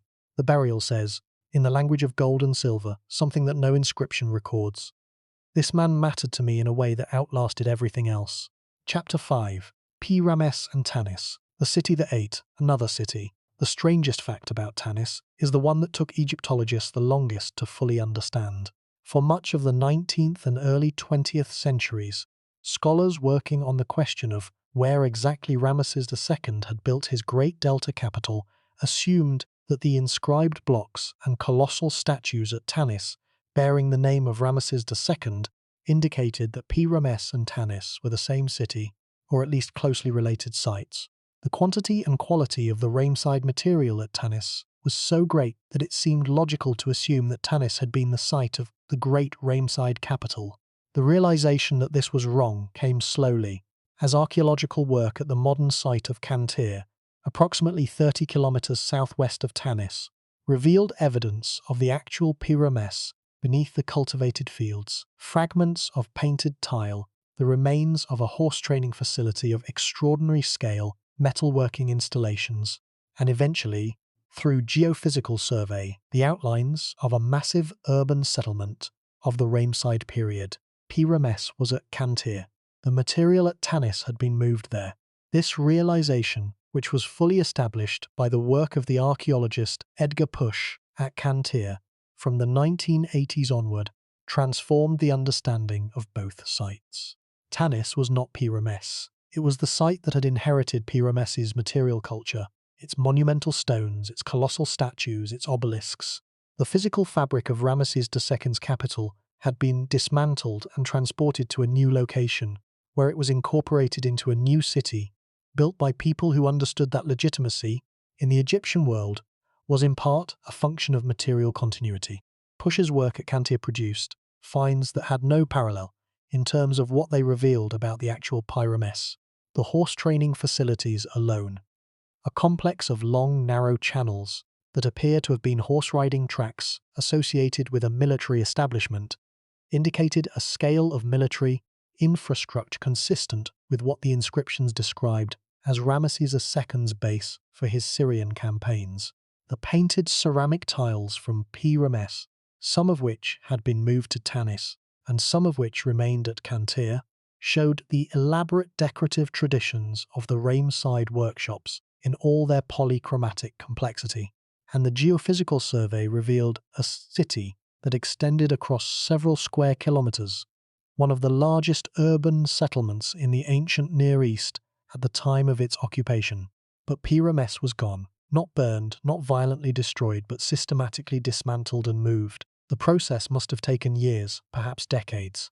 The logistics of moving colossal statues that weigh many tons across 30 kilometers of delta terrain, using the technology available in the late New Kingdom or early 21st dynasty, required planning, organization, and sustained institutional commitment. It was not a casual decision. It was a program, deliberate and sustained, that resulted in the complete relocation of the monumental infrastructure of a major city to a new site. And Psusennes I was the pharaoh who completed and consolidated the city that the relocation created. By his reign, Tanis was fully established as the northern royal capital, with its enclosure wall and its Amun temple and its subsidiary structures built from and around the moved material of Ramesses. The city he ruled was a palimpsest of Egyptian history, its stones inscribed with the names of kings from the 12th dynasty onward, its statues the portraits of rulers who had been dead for centuries, its very physical fabric composed of the recycled heritage of a civilization that had reinvented itself rather than collapsed when its older form became unsustainable. Psusennes I built his tomb in that recycled city. He reused the sarcophagus of Mentuhotep, Ramesses II's son, as the outer container of his burial. He ruled in a capital made from the stones of another capital.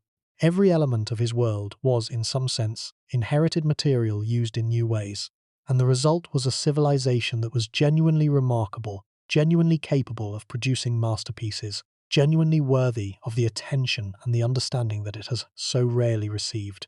Chapter 6. The 21st Dynasty in Context. Between two worlds, the 21st Dynasty that Psusennes I belonged to lasted from approximately 1070 to 945 BCE, spanning roughly 125 years.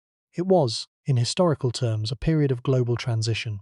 The late Bronze Age world that the New Kingdom had been part of, the interconnected system of palace economies and interstate diplomacy and long-distance trade that had linked Egypt, the Hittites, Babylon, Assyria, Cyprus, and the Aegean from roughly 1500 to 1200 BCE was over.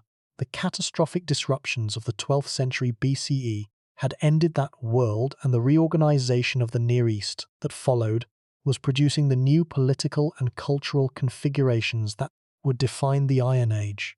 In the Levante, the Philistine city-states were establishing themselves along the Mediterranean coast of what is now Israel and Palestine, bringing with them material culture and metallurgical techniques from their Aegean origins.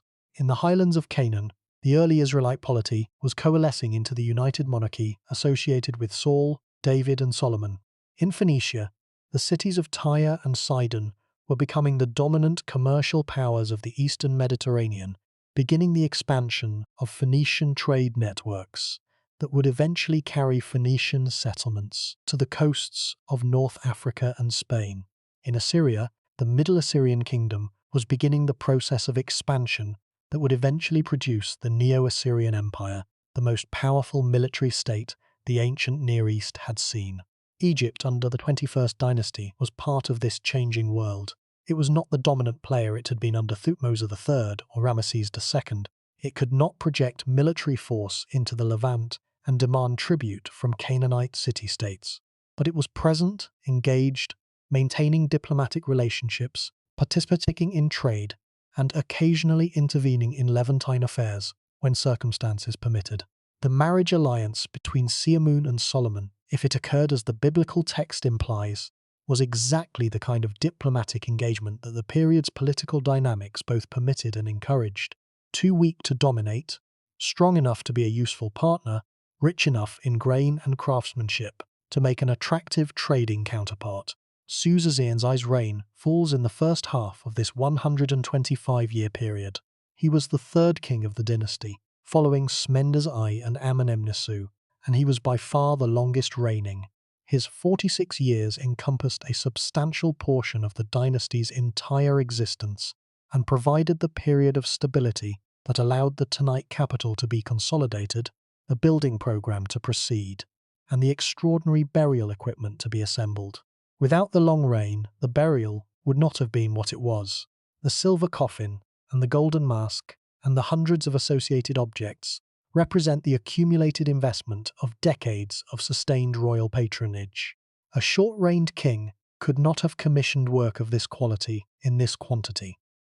The length of the reign is part of the explanation for the quality of what it left behind. The Egypt that surrounded Psusennes I, its delta neighbours, its southern counterpart governed by the Theban priest kings, its trading partners across the Mediterranean, was a more complicated and more interesting world than the simple story of decline suggests. The third intermediate period is not a blank between the New Kingdom and the late period. It is a distinctive world with its own dynamics, its own achievements, its own characters. And one of those characters, buried in his silver coffin in the ruins of a city, built from another city's stones, waited 3,000 years for someone to pay attention. Chapter 7. The Cairo Museum and the Objects That Time Forgot. The objects from the Tanis necropolis are today housed in the Egyptian Museum in Cairo, the great neoclassical building on Tahrir Square that holds the most significant collection of ancient Egyptian material in the world. They occupy cases in the main building, somewhat away from the most heavily trafficked galleries, and they are not typically the first thing that visitors see when they arrive. The sequence of galleries that most tourists follow leads to the Tutankhamun rooms first. The golden shrine, the canopic chest, the golden mask in its specially lit case. These are the anchor exhibits, the objects that appear on every promotional image for the museum, the things that the crowds come specifically to see. The Tanis rooms are quieter. The silver coffin of Psusennes I sits in its case. The golden mask rests in the position in which it was placed when the mummy's face was examined. The gold and silver vessels from Wenjabawanged's burial are arranged around the cases. The jewellery, the pectorals of gold and lapis lazuli and carnelian, the bracelets and rings, the collar necklaces, is displayed with the kind of low lighting that shows off gold work at its best. Everything is there. Everything is real. And on most days, the rooms are largely empty of visitors. This is not a reflection of quality. The objects in the Tanis cases are, in every material sense, comparable to what is in the Tutankhamun cases. The golden mask of Psusennes I and the golden mask of Tutankhamun sit in the same building, perhaps 50 meters apart.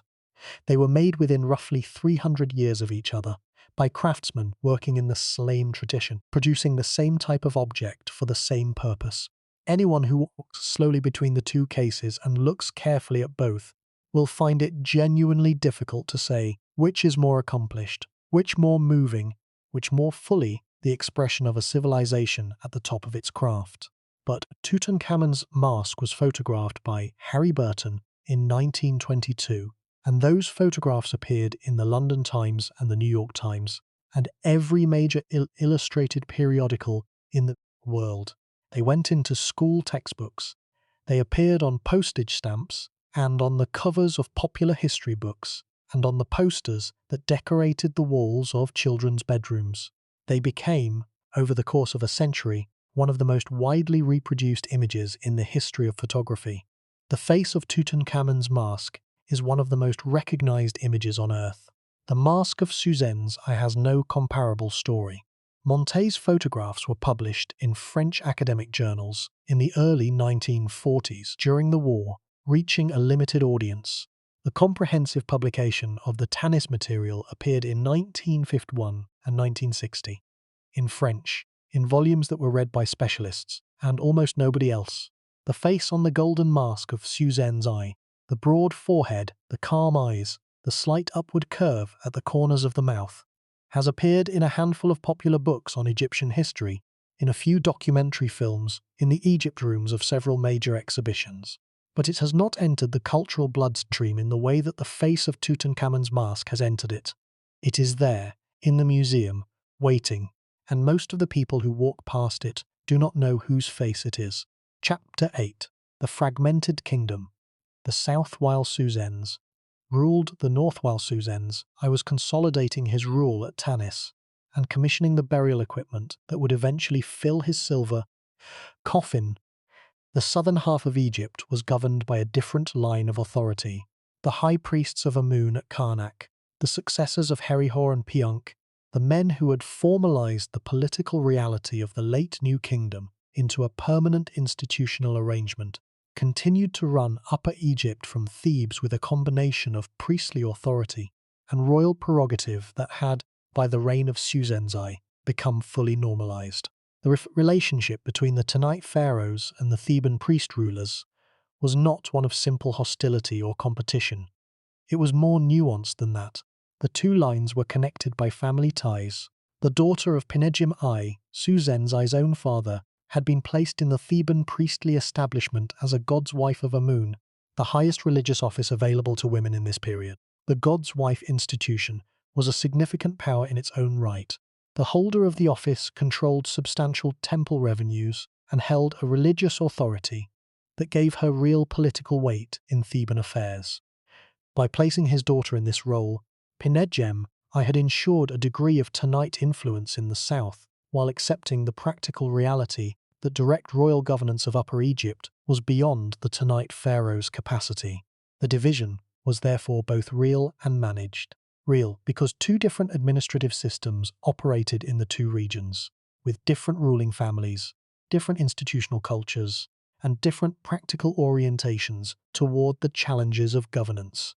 Managed because both sides participated in a shared understanding of what Egypt was and what its institutions meant, and maintained the connections of family and religious tradition that prevented the division from becoming outright separation. The Theban establishments under Psusennes I's contemporaries, the high priests Mentuhotep and Mentuhotep, who governed Upper Egypt during the middle decades of Psusennes I's reign, were pursuing their own building programs, their own administrative agendas, their own strategies for maintaining authority in the complex social environment of post-New Kingdom Thebes. The tomb paintings of Theban private individuals from this period show a continuation of artistic tradition at a high level of quality. The Temple of Karnak continued to be used and maintained. The great festivals of the Theban religious calendar continued to be celebrated. But the institutional tensions that had been building since the end of the New Kingdom were not gone. They had been formalized and managed, but they had not been resolved. The two-part structure of divided Egypt was stable in the short term. Stable enough, in fact, to persist for the entire 125 years of the 21st dynasty. But it was not an arrangement that could produce the kind of unified national projects that the New Kingdom had accomplished. No pharaoh of the Third Intermediate Period would build another Abu Simbel. No pharaoh would lead an army to the Euphrates. The scale of ambition had contracted to match the scale of available resources, and the available resources were limited by the fact that no single ruler commanded them all. This contraction is one of the defining facts about the era of Psusennes I, and it is worth sitting with for a moment. The Egypt he governed was wealthy enough to bury him in silver and gold. It was stable enough to allow him to reign for 46 years without catastrophic interruption. It was institutionally coherent enough to maintain the temple systems and the craft workshops and the administrative frameworks that sustained everyday life for the millions of people who lived along the Nile. It was, in other words, a functioning civilization, managing its circumstances with competence and occasionally with brilliance, but it could not be unified, not because of a lack of goodwill or a failure of imagination, but because the institutional architecture of the New Kingdom state, the pharaoh as the sole divine authority commanding the total loyalty of every official from the Delta to the First Cataract, had been dismantled in the last century of the New Kingdom and could not be reassembled from the pieces that remained. The pieces were all there, the tradition was preserved, the knowledge existed. But the institutional and political conditions that had allowed the whole structure to function were gone, replaced by a new set of conditions in which power was genuinely distributed between competing centers, each with its own legitimate claims, its own resources, its own institutional base. Psusennes I understood his world on its own terms. The burial he prepared for himself was not an attempt to recreate the new kingdom. It was the expression of what his world actually was. A Delta pharaoh, a priest king, a lunar figure in a silver coffin, the star appearing in a city built from another city's stones. He did not mourn what Egypt had been. He inhabited what Egypt had become, with a clarity and a resourcefulness that deserve more recognition than they have received. Chapter 9. The Valley of the Kings and the Problem of Memory. There is a thought experiment worth conducting here because it illuminates something important about the relationship between survival and remembrance, between what the ground preserves and what the culture chooses to celebrate. Imagine that the Second World War had not happened. Imagine that Montes' discovery in 1939 had been made in 1925, 2 years after Howard Carter had found Tutankhamun's tomb, when the world's attention to Egyptian archaeology was at its most intense, when the press machines that had turned Tutankhamun into a global phenomenon were still running at full capacity, when the popular appetite for intact royal burials was at its absolute peak. Imagine that the silver coffin of Psusennes I had been opened in the presence of the same press corps that had crowded around Carter, that the golden mask had been photographed by the same quality of photographers who had documented Tutankhamun's treasures, that the story had received the same international coverage.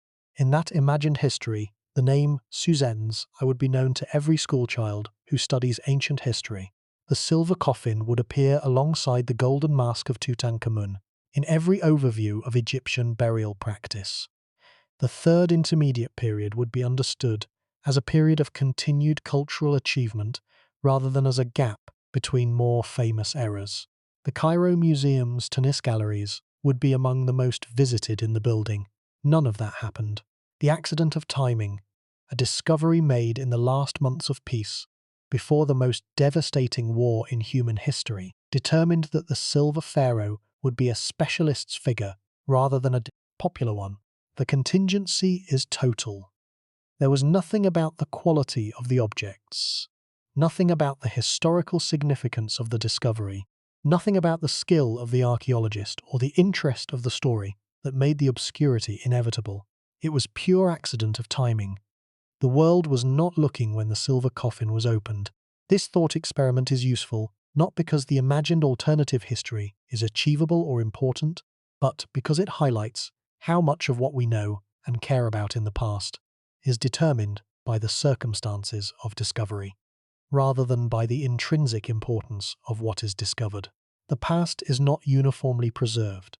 What survives is what the ground happened to protect and what the culture happened to find at the right moment.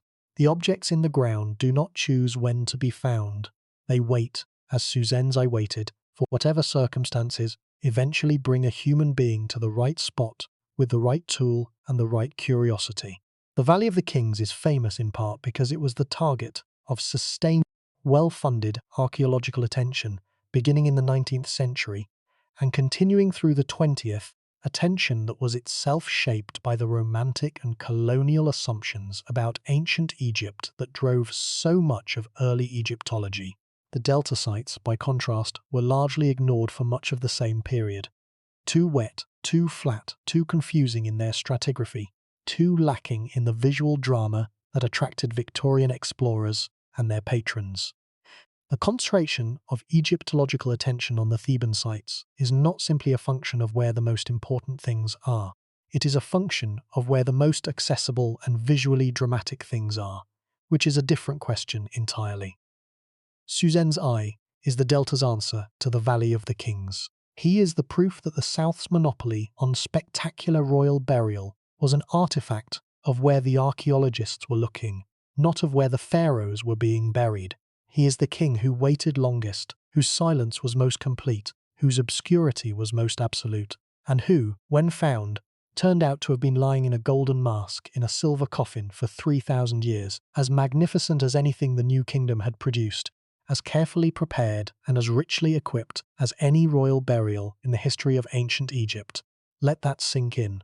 The most intact royal burial from the 3rd millennium of Egyptian civilization, a burial comparable in quality and richness to anything from the most celebrated period of Egyptian history, was discovered by a French professor on a February afternoon in 1939, 6 months before the world went to war, and most people have never heard of it. Something is wrong with our assumptions about what the Third Intermediate Period was, and the silver coffin in the Cairo Museum is the evidence. Chapter 10. What the objects say that the inscriptions do not. If Psusennes I left you few written records, his burial goods are themselves a kind of text, legible to those trained to read them. The canopic jars, sealed and intact, preserved the organs that Egyptian tradition required to be separately housed for the afterlife journey. The liver, the lungs, the stomach, the intestines, each protected by one of the four sons of Horus, and by a corresponding protective goddess. The fact that the jars were present and sealed, their contents undisturbed after 3,000 years, meant that the mummification process had been conducted properly and completely. Psusennes I received the full mortuary program, the evisceration, the drying with natron salt, the anointing with resins and oils, the wrapping in linen bandages layer by layer, the application of amulets at specific anatomical points, corresponding to the map of protective magic that Egyptian mortuary theology required. The Shabtis, small figurines inscribed with the 6th chapter of the Book of the Dead, the spell that commanded them to perform agricultural labor in the afterlife on behalf of the deceased, were numerous, as expected for a royal burial.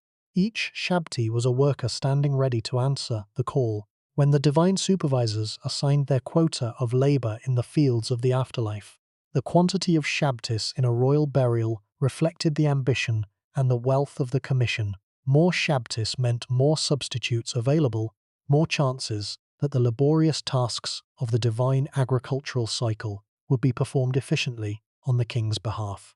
Psusennes I Shabtis were made of faience, the glazed composition material that Egyptian craftsmen had been using for small objects since the earliest dynastic period, and they were inscribed and worked with the care that the royal workshops applied to everything they produced. The gold vessels are perhaps the most technically impressive category among the burial goods. Egyptian goldsmiths had developed techniques over more than 15 centuries of working the metal. Repoussé, in which designs are hammered in relief from the back. Chasing, in which designs are worked from the front with punches and burins. Granulation, in which tiny spheres of gold are fused to a gold surface to create textured patterns. Filigree, in which wire is worked into intricate openwork designs. Cloisonné, in which compartments of wire are filled with coloured glass or stone to produce polychromatic effects. The gold vessels from the Tanis tombs employed all of these techniques, sometimes in combination on a single piece. The craftsmen who made them had access to the full range of their tradition's technical resources, and they used those resources with the confidence that comes from training in a continuously maintained workshop culture. The burial goods of Psusennes I are, taken together, the legacy of 15 centuries of Egyptian craftsmanship. Every technique in them was developed, refined, and transmitted through a chain of master craftsmen reaching back to the Old Kingdom. The silver coffin is the newest and the most distinctive element, but it rests on a foundation of accumulated technical knowledge that is one of the great achievements of any ancient civilization. That this knowledge was still active, still producing work of the highest quality, 300 years after the end of the New Kingdom, in a fractured, delta-based, commercially rather than imperially organized Egypt, is the most important single fact that the Tanis discovery established about the Third Intermediate Period. The knowledge had not been lost. The silence of the historical record, the thinness of the inscriptions, the absence of the grand narrative statements that fill the New Kingdom temple walls. None of this meant that the civilization's productive capacity had failed. It meant that the form of civilizational expression had changed. What the Third Intermediate Period did not produce was the kind of written self-documentation that makes a period easy to study and easy to populate with named individuals and detailed narratives. What it did produce, with full commitment and undiminished skill, was gold and silver work of the highest order, the material expression of a tradition that was very much alive. Slow down now. There is a tendency, When telling a story that moves through archaeological discoveries and dynastic chronologies and the technical details of ancient metallurgy, to keep moving forward, to keep adding more, to treat the accumulation of information as the goal. But the goal was never information. The goal was understanding, and understanding requires pausing at the moment when all the information that has been gathered suddenly coheres into something larger than the sum of its parts. Here is what we have found laid out simply.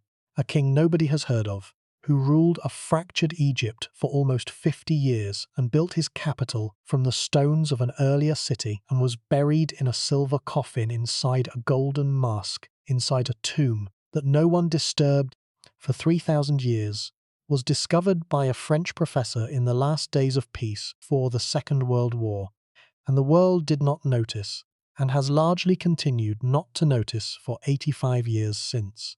The story of Psusennes is not primarily a story about Egypt. It is a story about memory, about what gets remembered and what gets forgotten, about the relationship between historical importance and cultural recognition, which turn out to be almost entirely uncorrelated, about the way that the accidents of discovery and the contingencies of historical timing determine which parts of the past are visible and which are not, and about what it means when we discover that the part of the past we thought was a gap, the quiet, fragmented, apparently diminished period between two more celebrated eras, turns out to have contained gold and silver and extraordinary craft, and a king who lay undisturbed in his coffin while history forgot him. Let that sink in. Egypt's most intact royal burial, 3,000 years undisturbed, discovered in the months before the worst war in human history began, and still, today, almost unknown. The implications of this are disorienting if you follow them carefully. If Psusennes was found as magnificent as anything the New Kingdom produced, and his era was supposedly a period of decline and fragmentation, then our model of what decline and fragmentation look like in ancient civilizations needs revision. The decline of the New Kingdom did not produce a civilization incapable of excellence. It produced a civilization that expressed excellence differently, in smaller physical scale, in more commercially oriented material culture, in the specific idiom of a delta-based, priest-governed, moon-associated royal tradition rather than the solar imperial stone-carving idiom of the great Ramesses pharaohs. This is not science fiction. This is what the archaeology actually shows. And the gap between what the archaeology shows and what popular history has absorbed is one of the largest such gaps in the entire field of ancient history.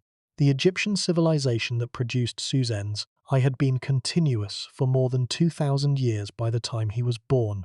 That is not a metaphor or an approximation. 2,000 years of continuous cultural tradition, the same hieroglyphic writing system, used and developed and elaborated across 80 generations of scribes, the same essential religious framework, the same pantheon of gods performing the same cosmic functions, their images painted on the same temple walls in the same conventional styles that had been established in the Old Kingdom and maintained with conscious conservatism ever since. The same agricultural cycle, managed by the same basic hydraulic infrastructure, the same nilometers measuring the flood's height, the same calculation of planting and harvest times that had fed the Nile Valley since the earliest dynasties, the same funerary tradition, the evisceration, the natron drying, the linen wrapping, the canopic vessels, the shabtis, the journey of the soul through the underworld, described in the same spells that had been carved on coffins since the Middle Kingdom. 2,000 years. For comparison, 2,000 years before the present moment takes us back to the early Roman imperial period, before Christianity existed as a distinct religion, before Islam, before the writing of the New Testament, before the fall of Jerusalem, before the Colosseum was built. We are 2,000 years removed from that world. The Egyptians of Psusennes' era were 2,000 years removed from their own origins, and the thread connecting them to those origins was unbroken. The culture was continuous, the tradition was living, the knowledge was transmitted. This kind of temporal depth is almost impossible for the modern mind to process.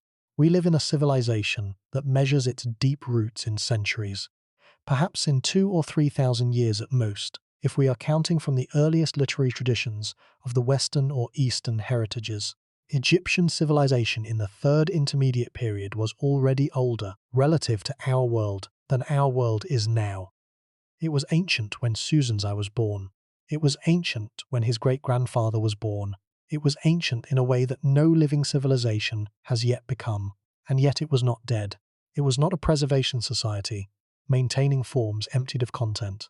It was a living tradition, producing goldsmiths capable of making the objects in the Cairo Museum, producing theologians capable of developing the lunar burial theology of the silver coffin, producing administrators capable of running a city of several square kilometers in the delta, producing diplomats capable of maintaining the relationships with Solomon, and the Phoenician cities that made the silver trade possible.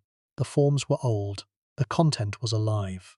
The grief moment in the story of Psusennes I, the thing that should make us stop and feel the weight of what was lost, is not the end of the new kingdom. We have already told that story. It is something quieter and more specific. It is the image of the golden mask in the Cairo Museum, sitting in its case in a room that is largely empty of visitors, while 50 meters away the crowds press around Tutankhamun's mask. Both masks are gold. Both are comparable in quality. Both are the faces of pharaohs who were fully prepared for eternity by craftsmen at the height of their skill. One is one of the most famous objects on earth. The other is almost unknown.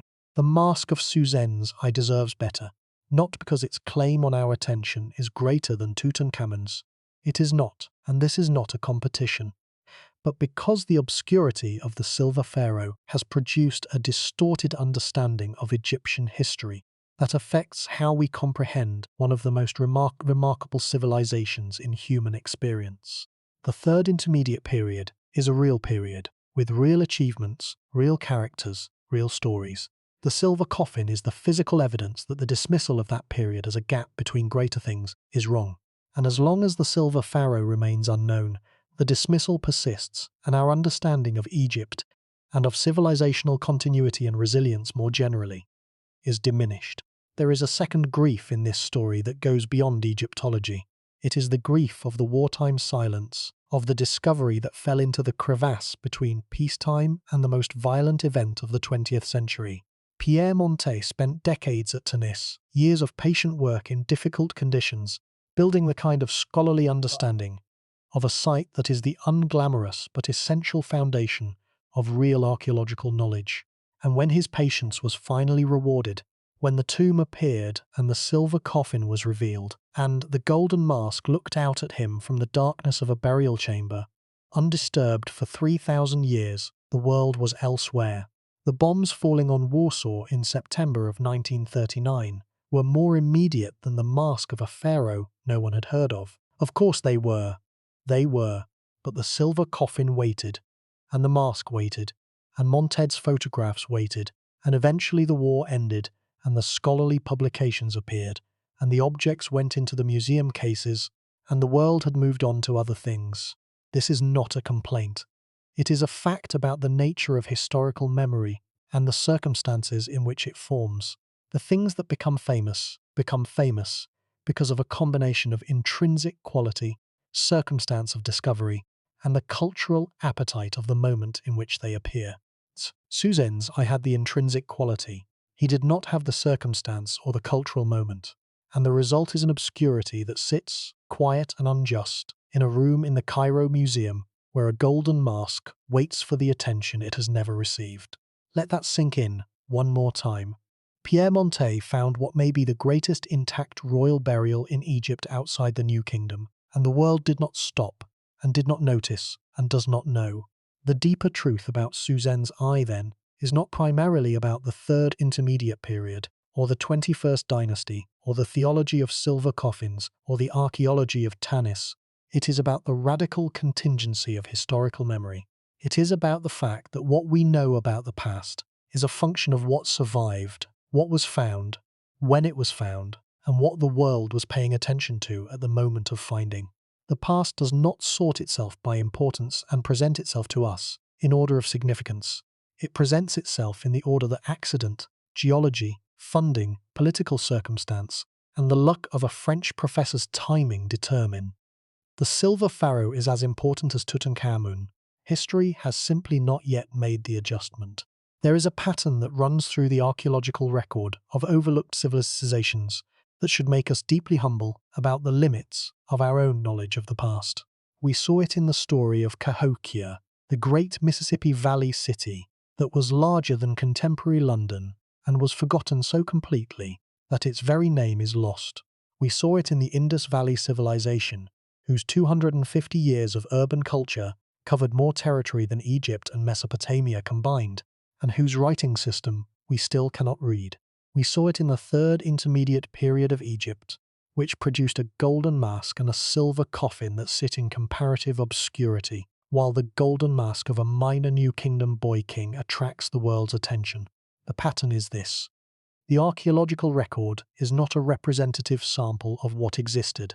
It is a deeply biased sample, skewed toward what was made of durable materials, what was located in arid rather than humid conditions, what was found at the right historical moment, what was found by archaeologists with the resources and the institutional support to publish their findings effectively, and what matched the pre-existing assumptions of the scholarly and popular culture that received the discoveries. Everything that does not fit these criteria tends toward obscurity, regardless of its actual historical significance. This means that our picture of the ancient world is structurally distorted in ways that we are only beginning to understand. The civilizations we know best are not necessarily the most important. The pharaohs we know best are not necessarily the most significant. The periods we find most interesting are, in large part, the periods that happen to produce durable material in accessible locations at times when the relevant scholarly disciplines were well-funded and well-organized. The third intermediate period is one of the casualties of this bias, a period whose primary evidence was located in the damp, archaeologically challenging delta, whose most important discovery was made at the worst possible historical moment, and whose scholarly rehabilitation has been the work of a handful of specialists rather than a popular movement. The corrective to this distortion is exactly what the story of Psusennes provides. A reminder that the silence of the historical record does not equal the absence of achievement, that the gaps in our knowledge are not gaps in history, that somewhere in the unexcavated areas of the Tanis temple precinct, in the delta soil that has not yet been turned by an archaeologist's trowel, in the museum's storage rooms and the scholarly archives that have not yet been fully processed, there may be more silver coffins, more golden masks, more names we have not yet learned to speak. The star appearing in the city, that is what Psusennes means. And the star has been there all along, waiting in its silver housing, visible to those who knew where to look. Most of us have never looked. The invitation is open. Consider also what the survival of the Tanis tombs tells us about the relationship between institutional presence and preservation. The Valley of the Kings was robbed because the institutions that were supposed to protect it, the royal government, the necropolis guards, the administrative apparatus that funded and managed the valley's security, failed. The failure was not sudden. It was the same kind of gradual institutional erosion that we traced in the story of Ramesses XI. The slow withdrawal of reliable grain payments, the progressive corruption of the guard apparatus, the normalization of the assumption that the sealed shafts could be entered with sufficient organization and the right contacts. The Tanis tombs survived because the temple institution that protected them continued to function, and then, when the temple ceased to function and the city was abandoned, the collapse of the surrounding structures buried the tombs under meters of rubble that rendered them effectively invisible. Protection by presence, then protection by absence. The two strategies, in sequence, produced the result that all the elaborate engineering of the Valley of the Kings could not achieve. An intact royal burial 3,000 years after the funeral. This is a genuinely important observation about the nature of institutional protection. The Valley of the Kings approach assumed that the best protection was perfect security. Remote location, sealed shafts, blocking walls, layers of stone between the burial chamber and the surface. The Tanis approach assumed that the best protection was continuous institutional presence. the living temple community as an ongoing guardian of the sacred space. Both strategies had real logic. Both had real vulnerabilities.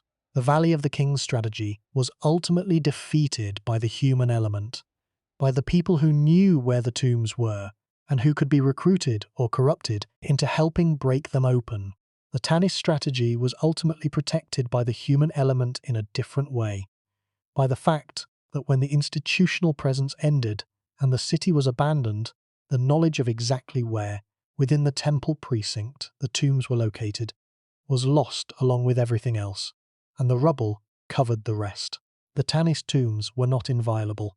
They were simply forgotten at exactly the right time, by exactly the right people, in exactly the circumstances that made forgetting protective rather than destructive. The forgetting that deprived Psusennes I of his historical legacy was the same forgetting that preserved his physical legacy. The obscurity was, in the most literal sense, the salvation. And now the obscurity is ending. The story is being told. The golden mask is in the museum. The silver coffin has been published and studied and described. The scholarship of Kenneth Kitchen and Jean Yoyot and their colleagues and successors has reconstructed enough of the third intermediate period's history to give Psusennes I his context, his relationships, his approximate dates, his building program, his political circumstances. We know enough now to say who he was, not everything, not even most things, but enough to say this was a real king who ruled a real Egypt, who was buried in a real coffin that is more magnificent than most people will ever know. The star appeared in the city, and after 3,000 years of darkness, it is appearing again. There is one more thing worth saying here, before we move to the broader reflection. It concerns the craftsmen, not Psusennes I, not Pierre Montet, not the scholars who have reconstructed the period's history, but the unnamed men and women who made the objects. The goldsmiths who hammered the death mask, the silversmiths who cast and worked the coffin, the faience workers who made the shabtis, the jewelers who set the lapis lazuli and carnelian in the pectorals and bracelets, the stonecutters who prepared the canopic vessels, the linen workers who wrapped the mummy. None of their names are recorded. The objects they made are recorded, catalogued, studied, and valued. The people who made them are invisible. This is not unusual. The invisibility of craft labor in ancient records is nearly universal, a consequence of the fact that writing systems were developed primarily by administrative and religious elites to serve administrative and religious purposes, and that the craftsmen whose work was most valued were often the least likely to appear in the kind of documents that survive. But it is worth noticing, because the objects in the Tastis cases are not the products of an abstract tradition or a disembodied culture.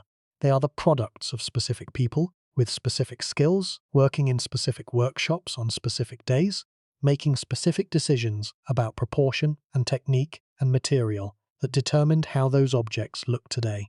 The golden mask of Psusennes I was made by a person who had learnt their craft from a master, who had practiced for years before being trusted with work of this quality, who sat at a workbench in a workshop in the Nile Delta in the early 1st millennium BCE, and hammered and chased and worked the gold into the form we see in the museum case.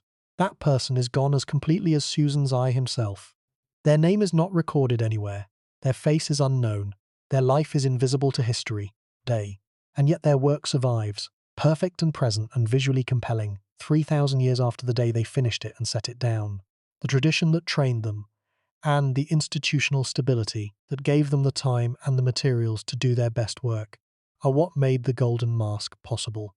The individual craftsman's skill is what made it real. Both things are necessary, neither is sufficient alone, and the coexistence of both things in the Egypt of Psusennes I is one of the most important facts about the third intermediate period that the Tanis discovery established. We have been travelling through time for some hours now, through the third intermediate period and the ruins of Tanis, through the silver coffin and the golden mask, through the February afternoon when Pierre Montet found what the world then proceeded to lose in the noise of the approaching war. It is time to step back and ask the question that this kind of journey always eventually demands. What does it mean? Not for Egyptology, not for the specialized scholarly understanding of ancient Egyptian history, which will continue to be refined regardless of whether popular culture ever catches up with what the specialists know. But for the rest of us, for the people who live in cities built on the remains of older cities, who carry traditions they did not choose and cannot fully understand, who will one day be the past that future archaeologists argue about. What does the story of Psusennes I mean for us? The first thing it means is a lesson about resilience and about what resilience actually looks like when you are living through it rather than reading about it afterward. The Egypt of the Third Intermediate Period did not look like a resilient civilization from the inside. It looked, to the people living in it, like a diminished version of what Egypt had been. The great imperial campaigns were memories. The unified state was fiction, maintained in ceremonial form, while the actual administration split between north and south. The building programs were smaller. The inscriptional record was thinner. The international presence was reduced. If an Egyptian official of the early 21st dynasty had been asked to assess the health of his civilization, the honest answer would have been, "We are managing, but we are not what we were." And yet, by every material measure that archaeology can access, the civilization was genuinely functioning. The temple institutions were active. The craft workshops were producing. The agricultural system was maintaining. The trading networks were operating. The intellectual and religious traditions were being transmitted. Psusennes I was buried with a golden mask that was as fine as anything the new kingdom had made. The civilization that felt diminished was, in its productive core, intact. This matters for the way we think about civilizational stress and civilizational response. The standard narrative of collapse emphasizes the moment of catastrophic failure, the fall of Rome, the end of the Bronze Age, the collapse of the Maya. These narratives are not wrong. The failures were real, the losses were real, the suffering was real, but they can create a false picture of what the experience of civilizational stress looks like from the inside, as if there is a clear moment when everything ends, after which the story is over. The reality is messier. Civilizations do not fail all at once. They fail in some dimensions while continuing in others. They lose the things that are hardest to maintain: the large-scale political unity, the imperial resource extraction, the administrative coherence across vast territories, while preserving the things that are most deeply embedded in everyday life and everyday work. The Egypt of Psusennes I had lost the things it could not maintain. It kept the things it could, and what it kept was, in the most important respects, enough. The tradition continued, the knowledge persisted, the craft survived, and 3,000 years later a golden mask in a Cairo museum case demonstrates that the things which persisted were not trivial. The second thing the story of Psusennes I means is a lesson about historical memory and its formation. We began this episode with the observation that the discovery of the Tanis royal tombs was essentially swallowed by the Second World War, and that the result was an asymmetry in popular historical consciousness so severe that most people have never heard of the Silver Pharaoh. The lesson is not that war is bad for archaeology, though it is. The lesson is that historical memory is not a natural reflection of historical importance. It is a cultural construction, shaped by the circumstances of discovery, the cultural appetites of the receiving society, the media technologies available for dissemination, and the political and intellectual priorities of the moment. This should make us humble and curious in equal measure. Humble, because it means that what we know about the past is radically incomplete in ways we cannot fully map.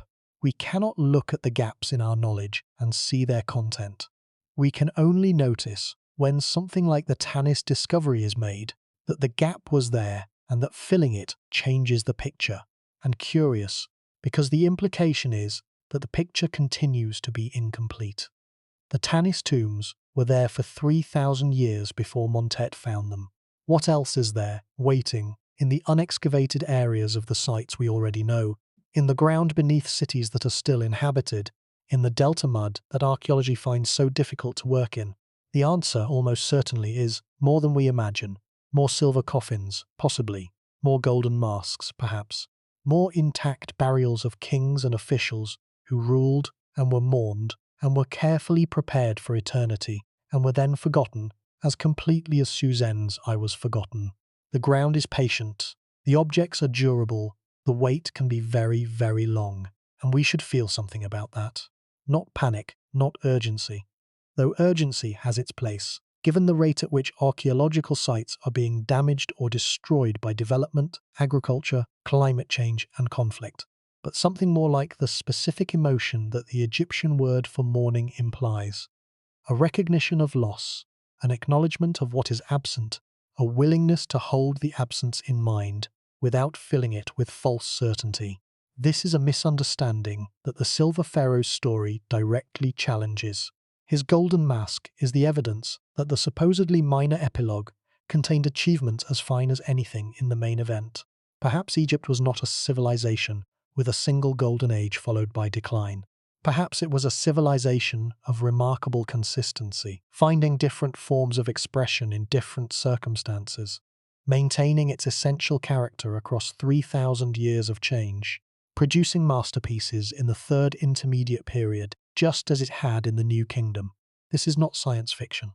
This is what the objects in the museum say.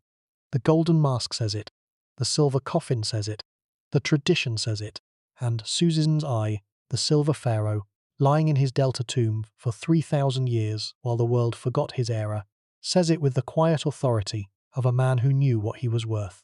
The gold in the Tanis cases is also a lesson in what gets preserved and what gets forgotten. We assume that the most important things are the most durable, the monuments, the inscriptions, the stone buildings, but the most important things are often the most fragile. The conversations, the decisions, the relationships, the daily practices that constitute the actual texture of a life and a civilization. The organic materials in Psusennes' burial, the linen bandages, the wooden elements of the burial equipment, the resins and oils, are largely gone, consumed by the humidity of the delta. The gold and silver are here. The faience is here. But the human texture of the burial, the smell of the incense, the sound of the priests performing the opening of the mouth ceremony, the faces of the mourners, all of that is gone as completely as if it had never existed. We know the metal. We have lost the meaning, or most of it. What the burial meant to its participants. What Psusennes I expected to experience on the other side of the silver coffin lid. All of this must be approached through analogy and inference and the careful reading of the religious texts inscribed on the objects. The texts help, but they are not the same as presents. We can describe the procedure. We cannot inhabit the experience. That experience is inaccessible. The silver coffin holds its shape. The golden mask holds its expression. What they hold between them is not a person. It is the record of a person's passage through a world that is gone. That record is extraordinary. It deserves our attention, and it will be here long after everyone currently alive has made their own passage through the world. Go to Cairo. If you can, go to the Egyptian Museum on Tahrir Square, the grand neoclassical building that has held the world's greatest collection of ancient Egyptian material for over 100 years. Walk past the ticket desk and the security check and the souvenir stalls. Walk past the great entrance hall with its assembled statues and its smell of old stone and wood and dust. Walk past the Tutankhamun rooms. You can see them later, and you should, and find the rooms that hold the objects from Tanis. They will not be crowded. You will probably be able to stand in front of the cases without anyone pressing against you. The silver coffin of Psusennes I is there. The golden mask is there. The gold and silver vessels of Wenjibawengid are there. The jewellery, the shabtis, the canopic equipment, all there in their museum cases under the low light that shows gold and silver at their best. Stand there for a while. Look at the golden mask. Look at the face. He ruled Egypt for 46 years. He built a city from the bones of a city that came before him. He commissioned the finest craftsmen of his era to prepare his burial, and they did their work superbly.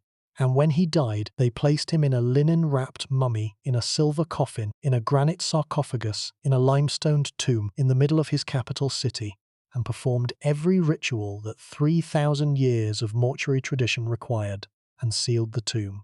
And then the city decayed. The enclosure wall crumbled. The temple fell into ruin. The rubble covered the tomb. The knowledge of where exactly the tomb was located faded from living memory, and then faded from transmitted memory, and then became simply absent. Not forgotten, because forgetting implies that someone remembered first. But absent, as if it had never been known. The world moved on. Empires rose and fell above the delta mud. The Assyrians conquered Egypt and were expelled. The Persians conquered Egypt and were expelled. Alexander arrived, and the Ptolemies built their version of Egypt, and the Romans built their version. The Arabs arrived and Egypt became Muslim. The Ottomans, the French, the British, and all this time, in the mud under the ruins of a city that had been built from the ruins of another city, the silver coffin waited. The golden mask looked at the inside of the silver lid and waited. The canopic jars sat in their places and waited. 3,000 years. That is approximately 120 generations of human beings. From the funeral of Psusennes I to the morning, when Pierre Montet's workman's pickaxe struck the edge of a stone and revealed the top of the Merempta sarcophagus. 120 generations of people who were born and lived and died above the sealed chamber, none of whom knew it was there, none of whom looked down into the mud of the delta and imagined the golden mask below their feet. This is what the Silver Pharaoh story comes down to, in the end. Not the dynastics, not the chronology, not the metallurgy of silver coffins, or the theology of lunar burial. Those things are real and important, and they have been discussed at length. But the core of the story is simpler. A man was prepared for eternity with extraordinary care, and then forgotten, and then found. Found by accident. Found in the last months of peace, before the worst war in history. Found by a patient French professor who had spent 10 years in the mud of the delta waiting for something like this. Found too late to be famous, too early to be properly documented with modern technology, too enmeshed in historical contingency to receive the attention it deserved. Found and then nearly lost again to the indifference that the war and its aftermath imposed on everything that was not the war and its aftermath. But found, that is the word that matters. The silver coffin was found, the golden mask was found, Psusennes I was found. The answer to the question this documentary has been building toward is not really about the third intermediate period, or about why Tanis was forgotten, or about the comparative quality of silver and gold coffins. The answer is simpler and stranger than any of those academic questions. The Silver Pharaoh matters because his story is the purest possible expression of what archaeology does and why it matters. Archaeology is the discipline of finding, of going to the places where the past has been covered and patiently removing the covering, of standing in a trench in the mud of the Egyptian delta and paying attention to what the ground is saying, of recognizing when a stone appears that does not fit the surrounding rubble that something might be there, of being careful enough and patient enough and skilled enough to extract what is there without destroying it, and then of telling the story of what was found, in the hope that the telling will matter to people who were not there. Psusennes I ruled Egypt for 46 years. He was buried in a silver coffin. A golden mask lay on his face. For 3,000 years, nobody knew. And then, on a February afternoon in 1939, the ground gave him back. He has been waiting since then, in his museum case, for the rest of us to catch up. The star appearing in the city. He is appearing still.